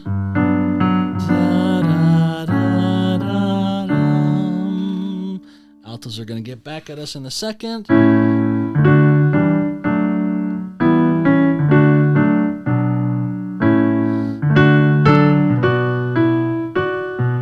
Oops. Okay, so more of a standard traditional, almost Anglican feel to this, but all that nice motion in there. It's kind of reminiscent of All Creatures of Our God and King and that kind of flavor. So it's a lovely one. All right, that is hymn 1038. We are moving right along here. If you're just tuning in, we are having fun going through all 11 of the new hymns and primary songs that the church just released yesterday. And we are now about to start a favorite of many primary children by my friend Shauna Edwards, Because, hymn 1039. And Shauna writes many wonderful songs. I'm sure you've heard this. It's a beauty, and we're going to have some fun breaking it down. If you're enjoying this, please do hit subscribe and hit the bell so you can get more fun content like this. And remember, the reason I'm doing this is because, like Scripture study, breaking down the hymns can help us to unpack the meaning in the text, and listen to the testimony of the composer who had something to say, right? We open up our pulpits in church to all be edified together, and you never know when you're going to hear something that you didn't expect that sticks with you, right? Even if it's from an unexpected person that you wouldn't think had something that would really mean something to you. And I find the same in music. You know, I have my proclivities and the things that I like, and they're not the same as everybody else. But if I look, I can always find something that I learn, and often about doctrine and about writing as well. So we're having fun breaking these down so we can learn together. And if you want to learn some of this yourself and how you can use some of these tools, I've got a free little course down in the description box below. There's a link where you can learn some chords and how to use them in your own primary song playing and hymn playing. All right, let's listen to Because by Shauna Edwards, and then we will break it down.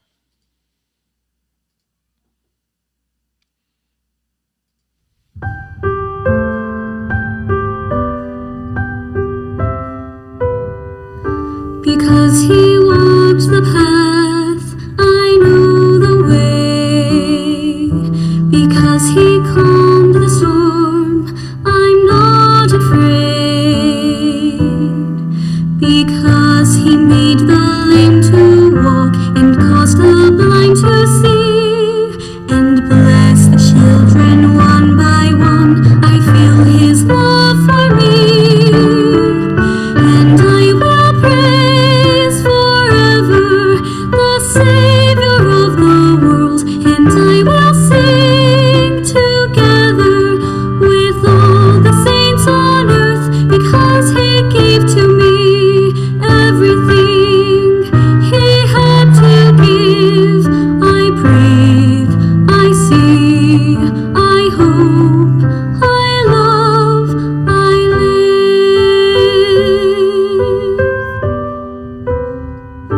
Because We're going to stop that before the second verse just for sake of time. And now let's jump in. Beautiful song. One of my favorites of Shauna's. All right. We get a nice little introduction here. We're in G major. Let's look at the phrases. So, because he walked the path, I know the way. Because he calmed the storm, I'm not afraid. So, kind of two mini phrases in 2 bars, but really one big 4-bar phrase. Because he made the lame to walk and caused the blind to see and blessed the children one by one, I feel his love for me. So 2 mostly symmetrical 8-bar phrases. We have this 2 4-bar, which is fun because we have a little extension. And then the chorus, and I will praise forever the Savior of the world, and I will sing together with all the saints of earth, phrase. Because he gave to me everything he had to give, I breathe, I see, I hope, I love, I live, phrase. All right, pretty standard form of 8 plus 8, verse and chorus. All right, starting in G, so we get these kind of open Gs, so it's like a 1 with no third. And we move up to a little 2-7, up to a 1-6, up to a 4, and then we get a little suspended 5. Yeah, 7 with a little sus in there. The G is the suspension. There's no resolution of it until here, which is really quite clever. So the first chord that the kids really sing is a 4 chord, and the note that we were expecting at the end of the introduction was the F sharp, because usually at the end of an introduction, I missed a chord here. We're back to 1 here. 1-6 is a 5 chord, and that 5 chord here usually would have an F sharp. We don't get the F sharp because it's a sus chord. We get the G instead, but then the G does resolve, but it resolves as a non-chord tone on the 4. That's pretty cool, and it gives a really kind of catchy way of starting the tune.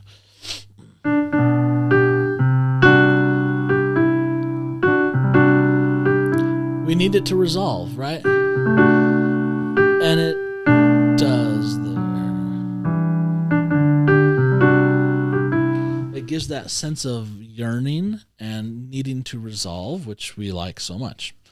All right, so 4 chord with this kind of double non-chord tone on it. Then we get a 5 chord, but that C is staying in the bass, so we call this 5-4-2, and the bass needs to step down because 7ths go down, and it does, but it doesn't go where we think it's going to go. Yes, the guitar chord G over B is where we actually thought the piano would go, but we don't really get the G until here. So it's basically suspending the A over. We expect it to resolve to G here, but it doesn't yet. First it goes to F sharp. So this is what we call a neighbor group. We get a neighbor group that's circling around the note that it wants to resolve to, which is another one of those delay techniques. I talked earlier about how it's all about keeping the tension and not letting things resolve to keep us interested, to keep us listening and our ear moving forward. And this is another example of how that's done very expertly by Shauna. Okay, so 1-6 here, back to it's our first 3-7, and then we're walking back down to C where we started. So we get another a 1 chord here in second inversion. There's a missing B, but it's kind of implied. And now we're back to this chord that started the whole piece with that double non-chord tone again. And the same, wait a minute, I'm in G, sorry, not C. We get the same 5-4-2 that we had up here, which now resolves more exactly than it did before. And I get a bit of a little passing tone. So G passes up to A, which passes up to B. And we get that same 3-7. And then she goes rogue on us. And it's really fun. So she's using the D. The D is the common tone between these two sonorities. And it's like she twists around the D. The D tethers these chords together, even though they belong to different keys, but they're held together with that common tone D. And D is the third of B flat.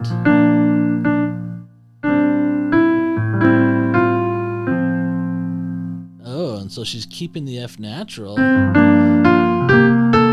Aha!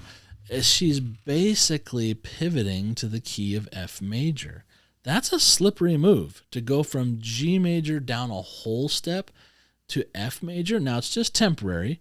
She's gonna pull the same trick on us here in just a second by taking the C and twisting the dial again, this time going to A flat, and you're like, wait a minute, we were in the key of G. A flat, not only is it nowhere close on the circle of fifths to G major, but it doesn't make any sense in that key, but it sounds so good. How does she do that? Let's break it down. All right, I got to back up. I'm getting ahead of myself. So over here, she took that common tone D, she twisted around the common tone D, and gave us this B flat chord. So, like I said, it's as if she has slipped into F major. So I'm going to analyze this in F major. This is a 4 chord in F major. This is a G minor 7, so it's really a 2 chord. First inversion with a little anticipation here.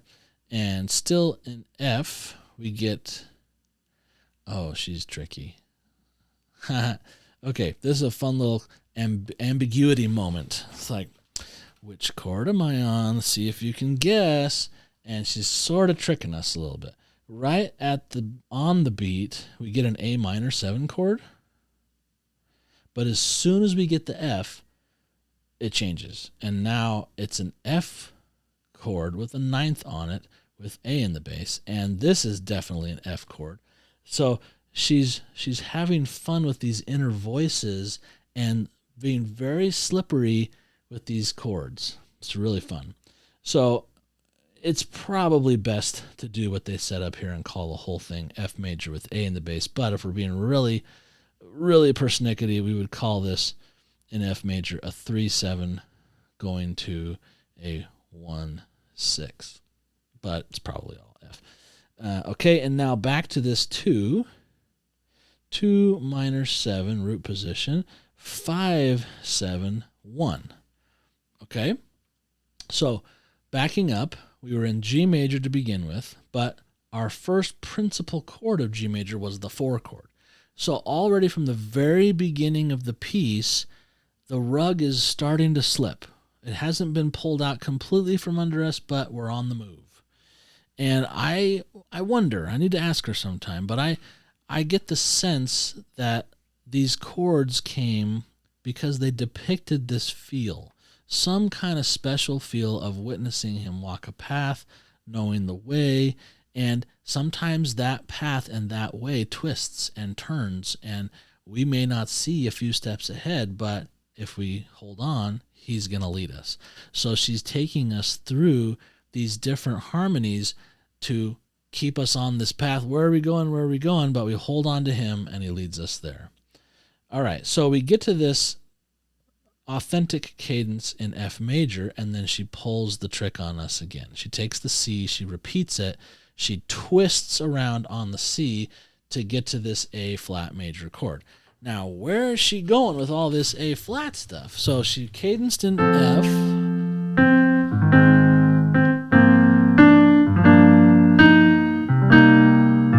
And here's the switch back.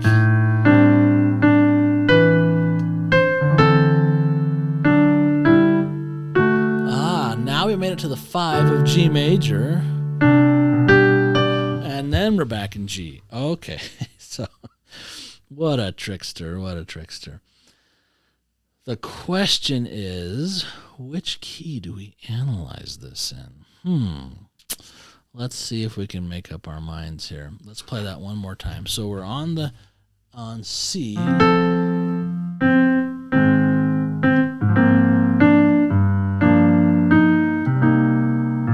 Sounds to me like she's still in F major.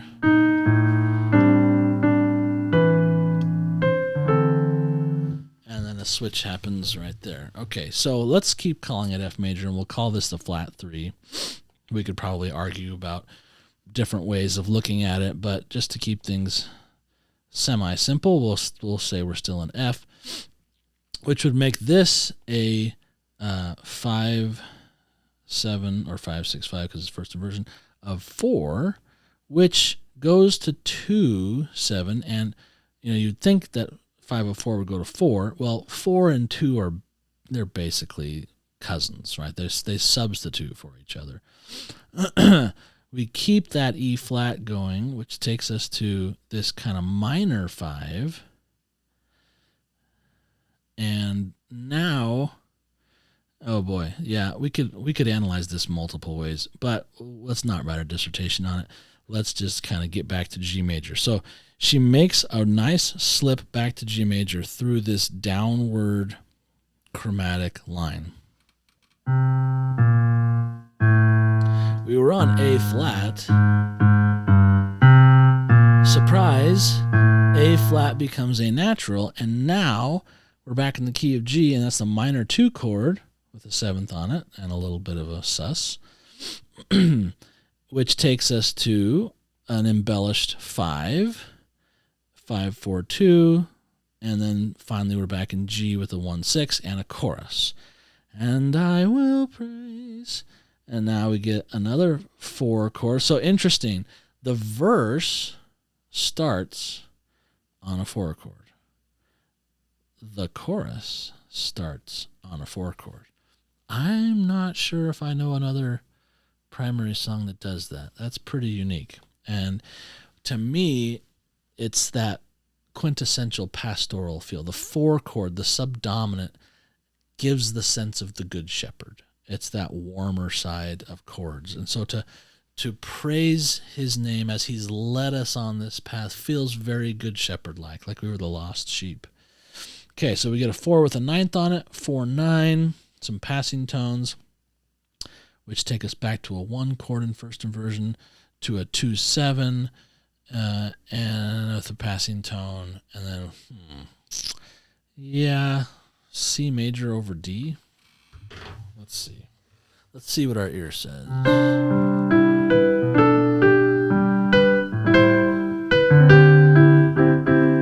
Yeah. Okay. That sounds like a 5-11 to me, which is basically what they're saying there, which goes to 1. And now 6, back to that same chorus opening 4-9, back to the same 1-6. This is a technique that I quite like when we're we're starting a chord. Like here's the challenge, right? When we're writing a primary song, really any congregational or children's song that's going to be learned by rote and so on, we have to do things that make the tune memorable, or guess what? They'll never remember it. And one of the best things to do is repetition. Of course, if you do too much repetition, it gets old. But she does a really nice job of making the chorus tune stick by repetition. Da dee da dee. Am I in the right key? Da dee da da dum da dee dee dee da. And then again, da da da dee da da dum. So we get that same start twice, and the harmony does the same thing twice. So to start the chorus after a harmonic shift on this path where we were kind of lost, and then to go back to the shepherd-like 4 chord at the start of the chorus and do some 2 measures of repetition, it really solidifies the feeling of the 4 chord, which is that pastoral shepherd-like feeling, and the tune and the praising tune, because she doesn't just step up. She could have done that, and I will praise to forever. That works, but and I will.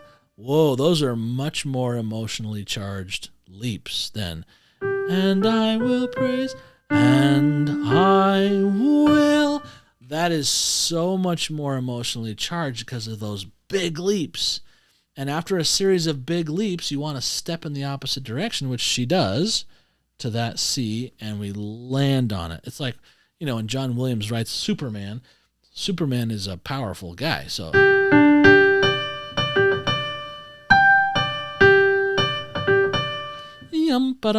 Right, so that's almost what she's doing here. She's almost doing a shepherdly Superman here, which is great. And it really sticks in the kids' voices and ears and hearts. All right, continuing on. Da, da, da, dee, dee, dee, dee, da. Now, or again to that 2, 7, just like she had up here, and to 5, but this time not 5-11.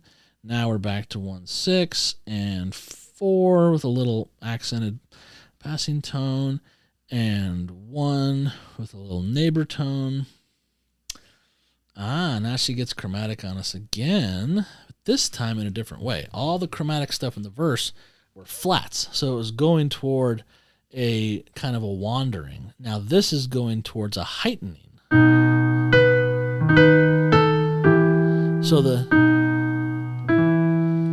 this is, when Bach would go chromatic, if he was doing flats, it was more sorrowing or a colored sadness a little bit. But then when he wanted a heightened, like almost a harrowing, he would use sharps and go. So that's kind of what we're getting here. He gave me everything he had to give. And what was the cost of that giving?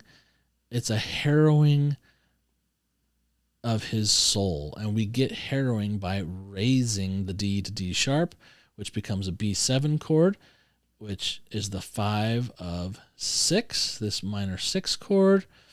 Then back to 2, 7, and my favorite part, which we'll go over here in a second, and 1, 6, and 4. Now notice the bass.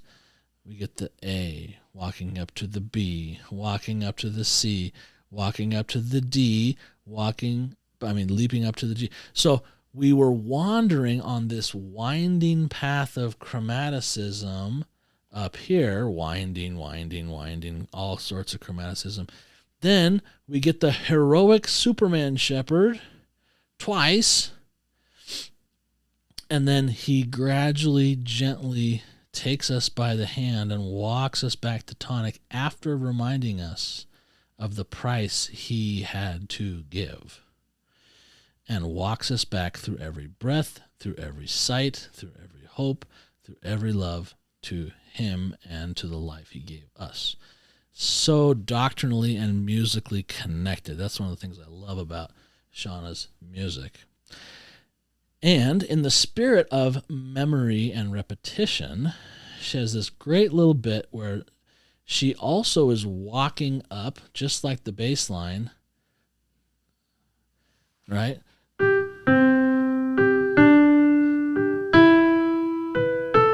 while the bass is going up. So we are on the move coming towards him, but where is he? Here he is. He's repeated. He stays. He is eternal. He is always there. And we get this sense of that with the repeated note, which makes the tune very memorable, and the internal stepping up. And I just lost my Apple Pencil. Oh, there it is. Okay. Really nice way to end. And we get to that final one chord. In the second ending, which turns us back around to the beginning. In the second ending, we get a little bit of a different path towards the end, and we get a 4 chord with a 9th on it in first inversion, a nice 2 7 5 11 again with no F sharp, and 1. This is a beauty. It would be a real shame if this was not in the book. I'm so glad it is. And yeah, what a fun one, right? All right, we have done quite a lot so far, and we're getting close to our goal. We have just finished number 1039. We still need to do 1040, 1041, and then finally 1207. So 3 to go. We've done, what's 11 minus 3? I've been analyzing this all, I can't do live math. We've done 8. There we go. 11 minus 3 is 8. So we have 3 to go. Again, these harmony techniques, they're actually not that far out of reach. If you can play the piano, if you can play the standard hymns and primary songs on the piano or the organ, you can learn to use these harmony tools without much additional effort. You don't need to get some thick, hardcore university theory textbook. There are quicker and easier ways to learn these. I've got a free little tool down below in the description box, which you can download a little crash course and there's 7 little harmony tools I share. There's actually a bonus 8th one I give you. It's all for free to help you start to color your music when you're playing a hymn or a primary song with some slightly different chords that you might want to add. That's the first step into creating music, is playing with the harmony a little bit. And what we're doing here is we're learning about the gospel by studying this music. Right? Didn't you learn some cool things in there about the Savior and about how he is steady and how we walk to him and how we follow him on this twisting path? Like, music is such a great way to study the gospel, and we're having fun doing it. All right, and we're going to move on now to hymn 1040, His Voice as the Sound, which was written, the text was written by Joseph Swain way back in 1790. This is an American folk tune called A Supplement to Kentucky Harmony. I've never heard that before. I used to live in Kentucky, so maybe I'll recognize it. I'm not sure. I haven't actually played through this yet. All right, let's listen to His Voice as the Sound, and then we will break it down and analyze it. Let's see, I lost my share button. There we go. All right, here she comes.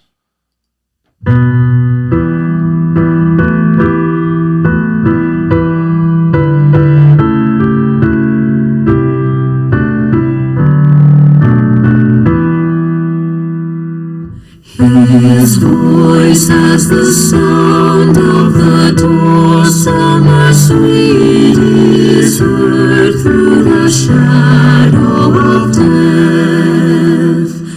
The cedars of Lebanon bow at his feet, the air is perfumed with his breath. His words like a fountain of righteousness flow that waters the garden of grace. The source of salvation all people shall know and bask in the smile of his face. All right, another minor one. Hooray. I love minor keys. All right. This is a lovely one. I quite like that. There's something about minor keys that I think are so useful in worship music. It gives us a chance to have more of a journey when we're in minor, which is like life, right? Lord, help thou my unbelief, right? We start in kind of minor keys sometimes in this world, and we have to find the light. And I think that can be depicted so well using minor keys in worship music. All right, let's see what we have here. So we are in the key of E minor. Start with a nice open 5, a fifth scale degree, and get to the 1 chord, and we stay really consistent with our 1 chord with some little internal motions that are following the tune, but it's still really all the 1 chord. And then the 1 chord starts to step down on the bass until we hit this chord, which is interesting. We get, the 4 chord in E minor is A minor, but it doesn't go to A minor. This bass stepping down, do, te, la, we get the C sharp. So a 4 chord turned major, we would normally think of this as tonicizing something. We would normally think of this as a C sharp that's wanting to go up to D, but it doesn't. It keeps going down to C natural, and then eventually down to B before it gets back to E. So this is actually a technique. It's a little bit of what we call linear chromaticism, where instead of going around the circle of fifths like normal chord progressions in traditional harmony, we have a linear approach in the bass that goes through chromatic steps to find its next chords. So the bass goes down by half steps to color the phrase.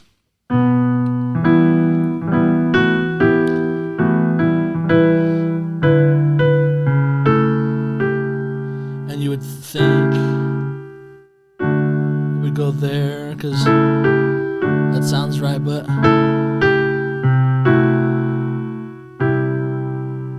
nice, super nice. So it's really actually pretty difficult to give a Roman numeral there because it doesn't resolve the way you would normally think that an A7 chord would resolve. If you did give it a Roman numeral, it would be a 5-6-5 of flat 7, which is kind of funky. But when you start seeing funky Roman numerals like that, it's usually something else is going on. And so in this case, we can put a big fat LC for linear chromaticism. All right, and then we get to the next line, and we're on a major 6 chord with some little neighbors and passings. And now, instead of B major, we get B minor, so minor 5. So what's happening here is we have a very kind of modal feel. Modal meaning we're sticking to that minor. The D natural, so it's like the E,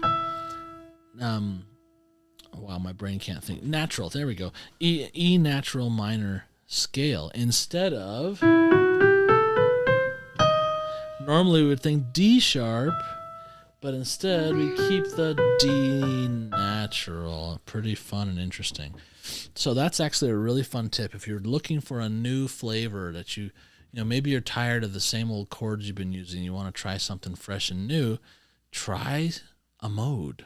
Try writing in a natural minor scale. That could be a lot of fun. All right, so minor 5, minor 5-7, back to 1. B7, not really. I would still call it B minor. I mean, there's no third of this chord, so we really can't tell. But the minor 5 has been in the air, so I would still call this minor 5. It does have a 7th, so we'll put it in second inversion with the 7th. Back to 1, same kind of passing tones as before, and exact same progression where we have that linear chromaticism thing happening.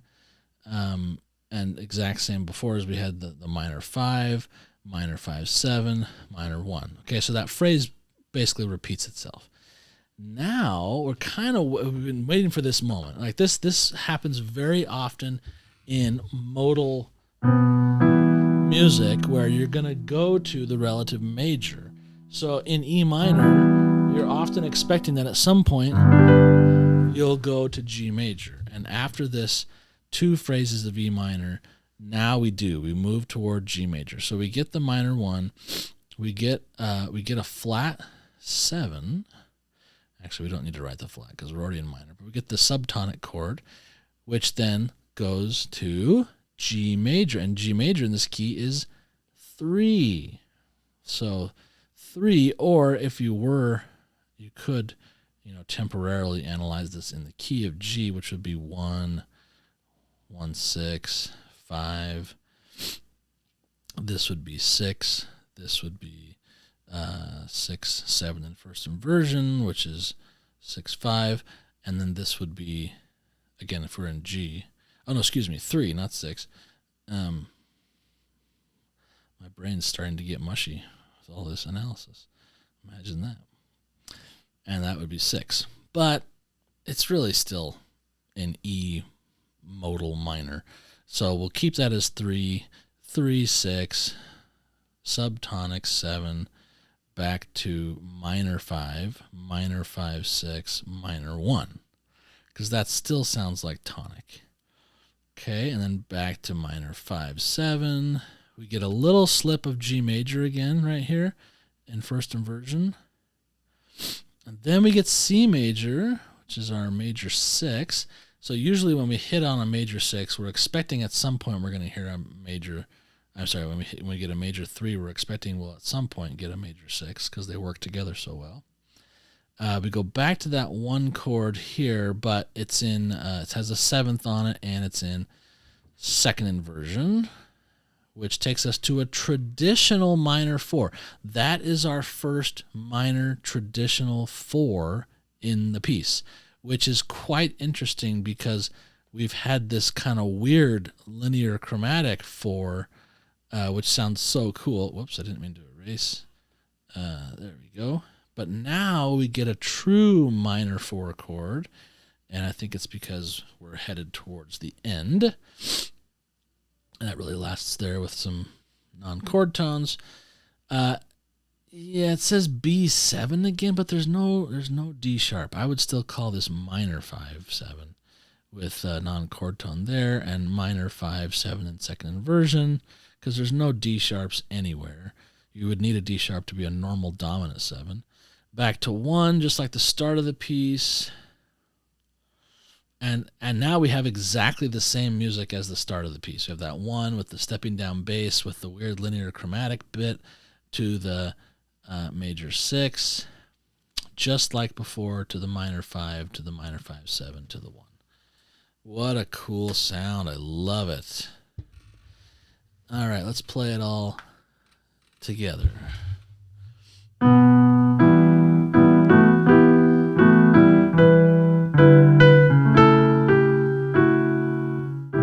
You hear how that bass? That is linear chromaticism.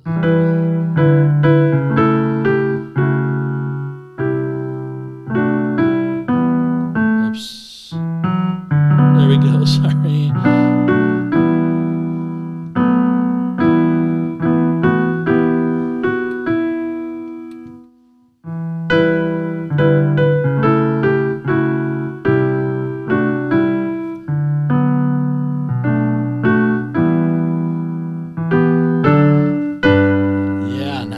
Contrasting section. We get to that G major.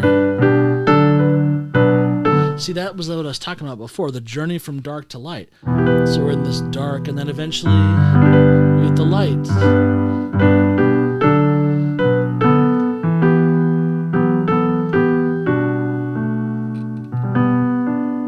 And back to dark, but with a little light in the middle. Actual minor 4. Still minor 5, minor 1. Back to that linear chromaticism. Oh, don't you love a minor 5? Instead of When you get normal 5-7-1, it's kind of the old standard, right? But to have this colorful, such a nice difference. Same function, same dominant to tonic function, but a different flavor, a different color, a different mood. And I think it fits quite lovely here, quite beautifully. All right, that is hymn 1044. We got 2 to go. Next is O Lord, Who Gave Thy Life for Me, written by music and text by Alice Warner Johnson. All right, let's have a listen, and then we'll break it down.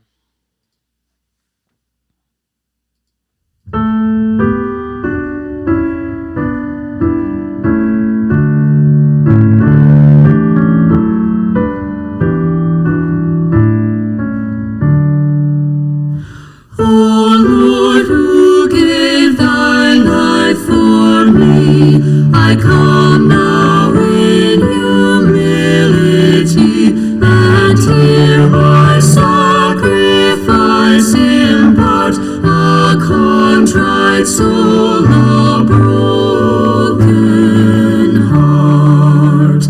Oh, may thy love in mercy shine, and bind my sorry heart to thine. Oh, that's quite a nice one. It had some unexpected twists and turns in there that I was quite intrigued by. This is my first time listening through. I hadn't played all these yet until we hopped on this live, but this is quite nice. All right, let's get into it. So at first, we have this kind of interesting unison women, unison men. Oh, but before I get ahead of myself, let's check the length of these phrases. O Lord, who gave thy life for me, I come now in humility, phrase, and hear my sacrifice impart, a contrite soul, a broken heart. Very nice. Phrase. O may thy love and mercy shine, and bind my sorrowing heart to thine. Nice. And a little extension with these longer notes. So we've seen this once before today, where we had a 12 measure selection with the what was it? Brother James's Error, I think was the one.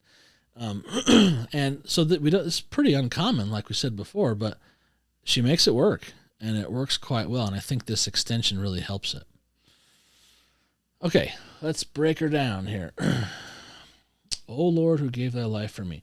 So we're not quite sure where we're going until we get a little bit of help here on this 2 chord. So we get a 2-7, which 6-5 means 2-7 in first inversion. It's not really G6, it's really E minor 7, and then 5, and then 1. So what do we call all of that? Well, it's a good question. So we start on A, which is the dominant. Yeah, so those thirds, they do make up some chords here. So we can call this 5, we can call this 4-6, and 1, and 5-ish. I think 5 is probably good. There's sort of a implied A in there, so we can call this 5-6, and we would call this 6-2-5-1. So relatively standard harmonic progression, but an interesting way of introducing it. We have several hymns that start, at least in the 85 hymnal, with full unison or octaves at least. But to have women unison and men unison in 2-part, that's unique. I can't think of another example like that. And it's kind of cool. It's inviting. It makes us think, where are we headed with this? And then we get some solidity there with that little cadence. Now let's go on. 5-1, and the D is a suspension. So this chord is really an A. It's not E minor 7. It's A7 with E in the bass. So we have, what key am I in? D. Yeah, 5-4-3, and yeah, what an interesting twist. Do we really call that F sharp minor? Let's see what our ear tells us.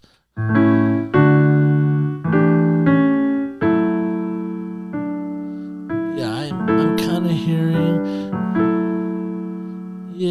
technically it is F sharp, but I think it's a neighbor group. I think what's really happening is we're having D to D with a little twisty neighbor group to get back to it. So I'm going to call this 1-6 with a neighbor group, and 4-2-7, and interesting chord on humility. We get what a nice chord. So we're still playing with the 2. We keep the 7th, but we step down through this passing tone F sharp. So you can call it a passing tone, but you could also call it a 9th. You could call it a 2-9 with a 7th as well if you wanted. And then that that D continues, and now it's a suspension. So we get a 5 with a 4-3 suspension, while another non-chord tone happens in the F sharp, stepping up. So 5-7 here, back to 1 with passing tones, 1-6 with passing tone to 4-2. Is it a 5 or is it not a 5? Let's try that one out. So back to "And Hear My Sacrifice."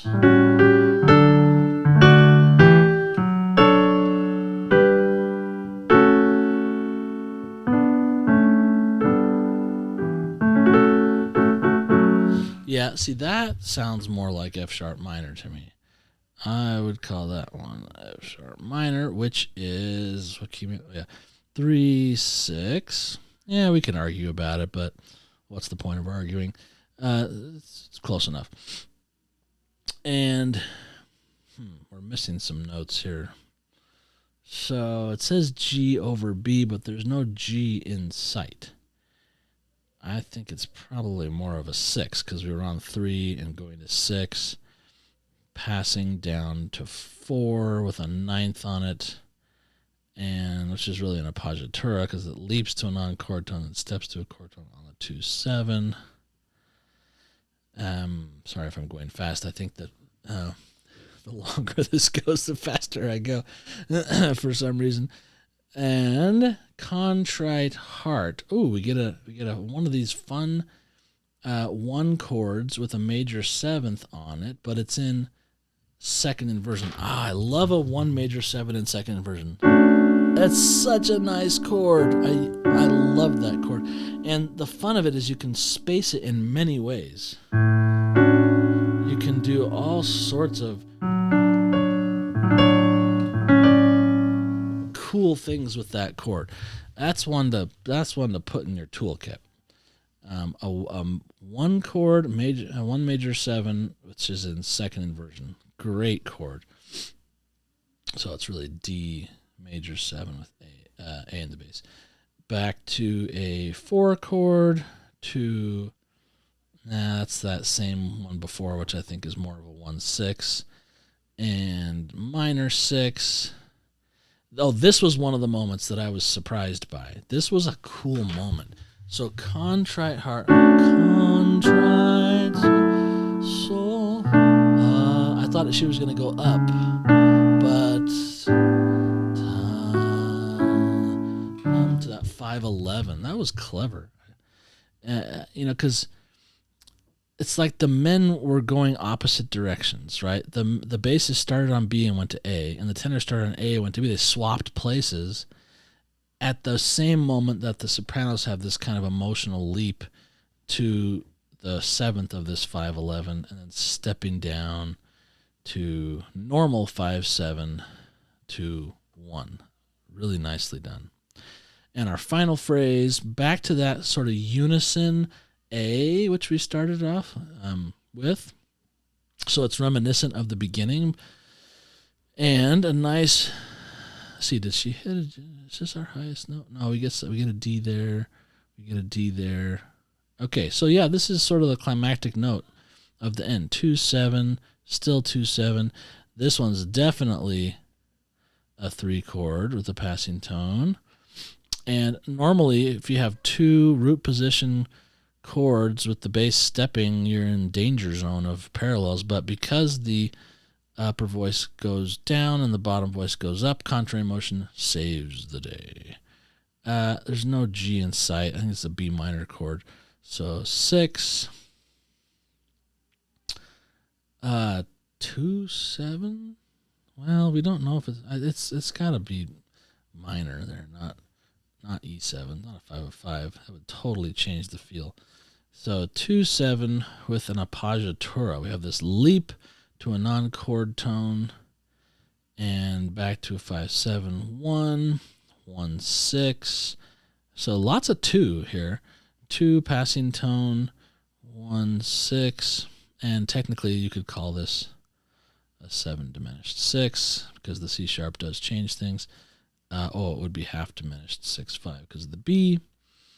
And we get a 2/7 chord in first inversion, 2/7 chord in root position.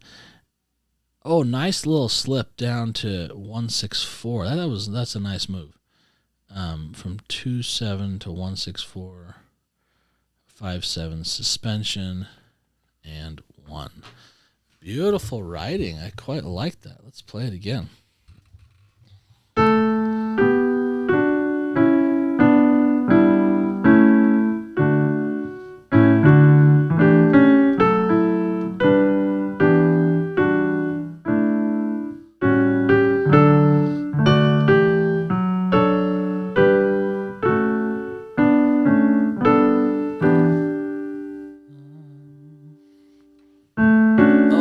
There's that 1 major 7 in the second inversion. Love that chord.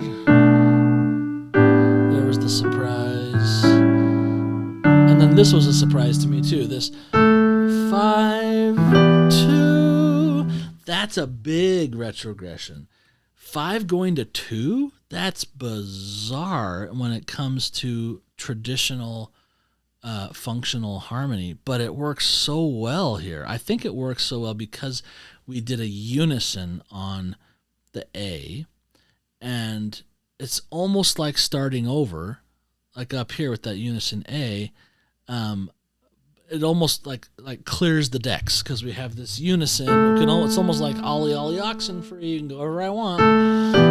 And it's a nice emotional high climax, 2 minor 7 to 3 to 6. So we go through the minor side of D major right there, 2, 3, 6, back to 2, to the appoggiatura, to 1, 2, 7, 1, 6, 2, 6, 5, 2, 7, 1, 6, 4, 5, 7, 1. That is quite lovely, Sister Johnson. Well done.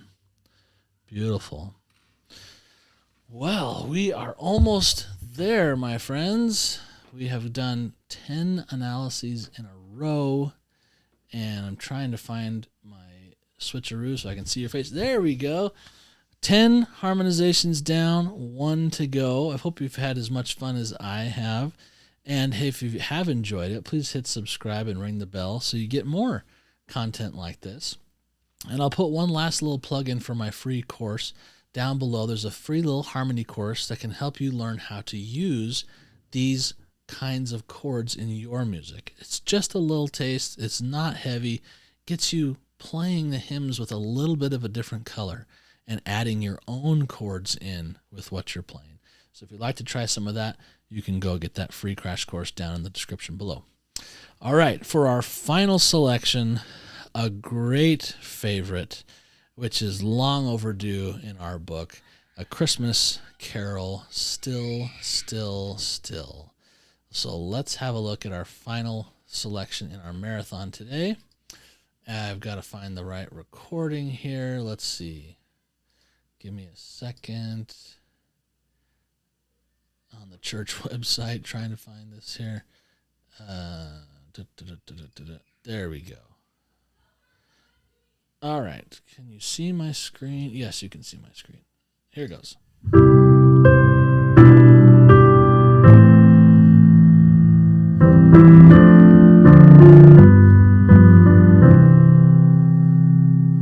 Still, still, still, Jesus sleeps and all is still.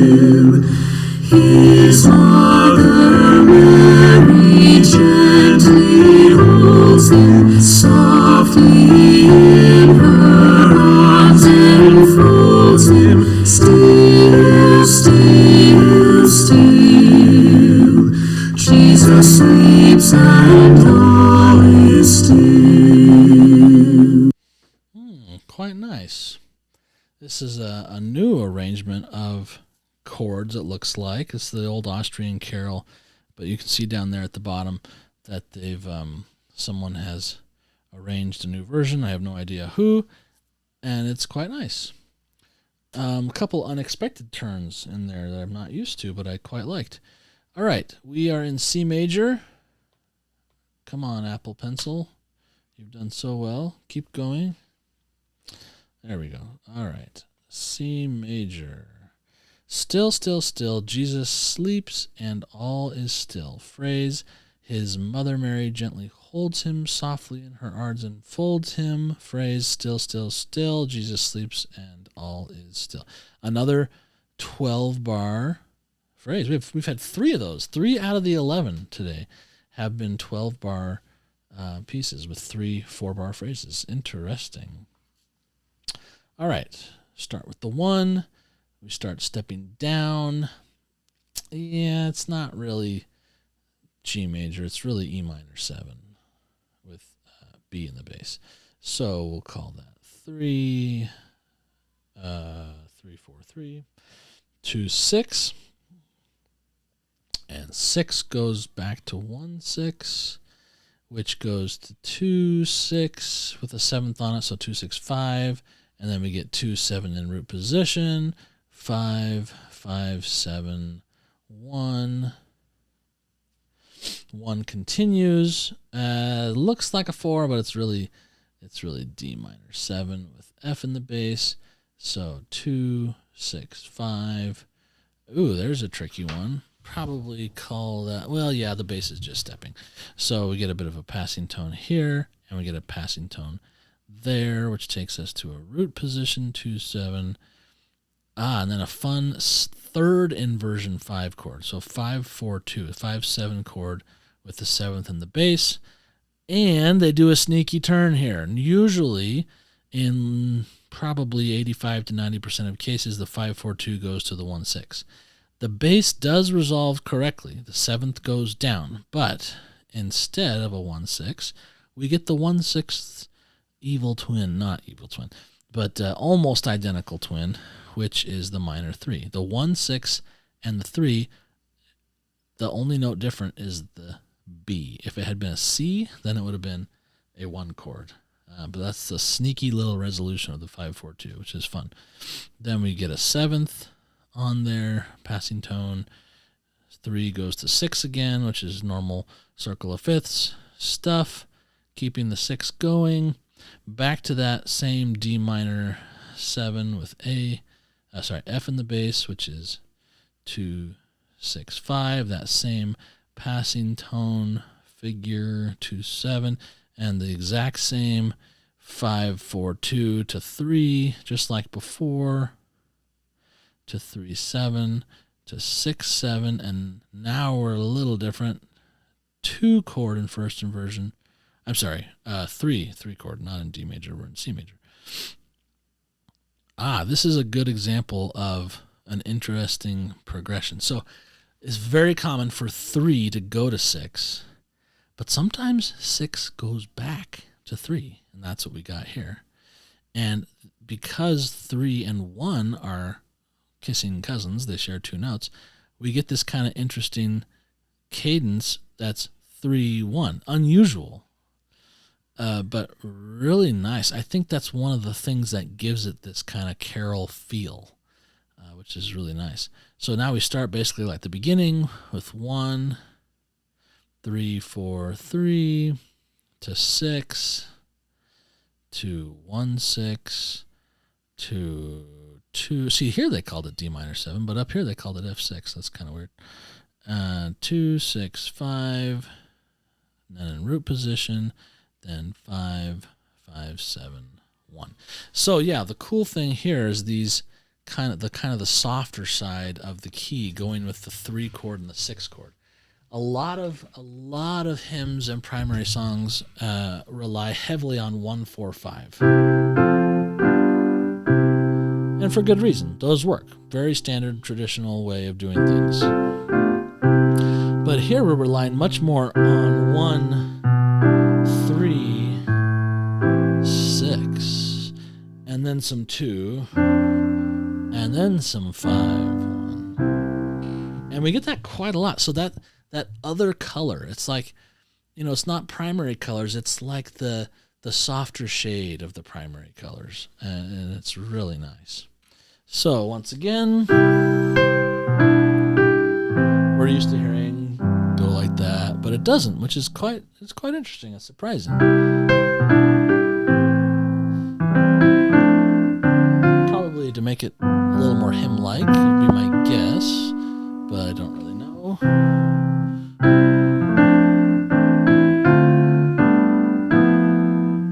Oh, my mistake. Let's try that again. His mother. I like that stepping. That's unusual for a still. Da, da, dee, da. Then back to F. Da, minor 3, 6, 2, passing 2, 5, 4, 2, 3, 3, 7, 6, 3, 6. And you would expect it to be 5, but it's 3, 6, 1, 3, 4, 3, 6, 1, 6, 2, 7, 5, 7, 1. And that ends our marathon. Whew, we made it. Good work, friends. I hope you had as much fun as I did going through these 11 new hymns. These will be some fun ones to program in sacrament meeting and primary soon. And keep an eye on this channel if you've enjoyed this. I try to put out at least one new tip video a week to help you dig in and figure out what's going on in our music and what are a couple little tips I can pull out to see if I can turn my testimony into music and song as well. Thanks for tuning in. Great to see you. Hope you enjoyed it, and I'll see you next time.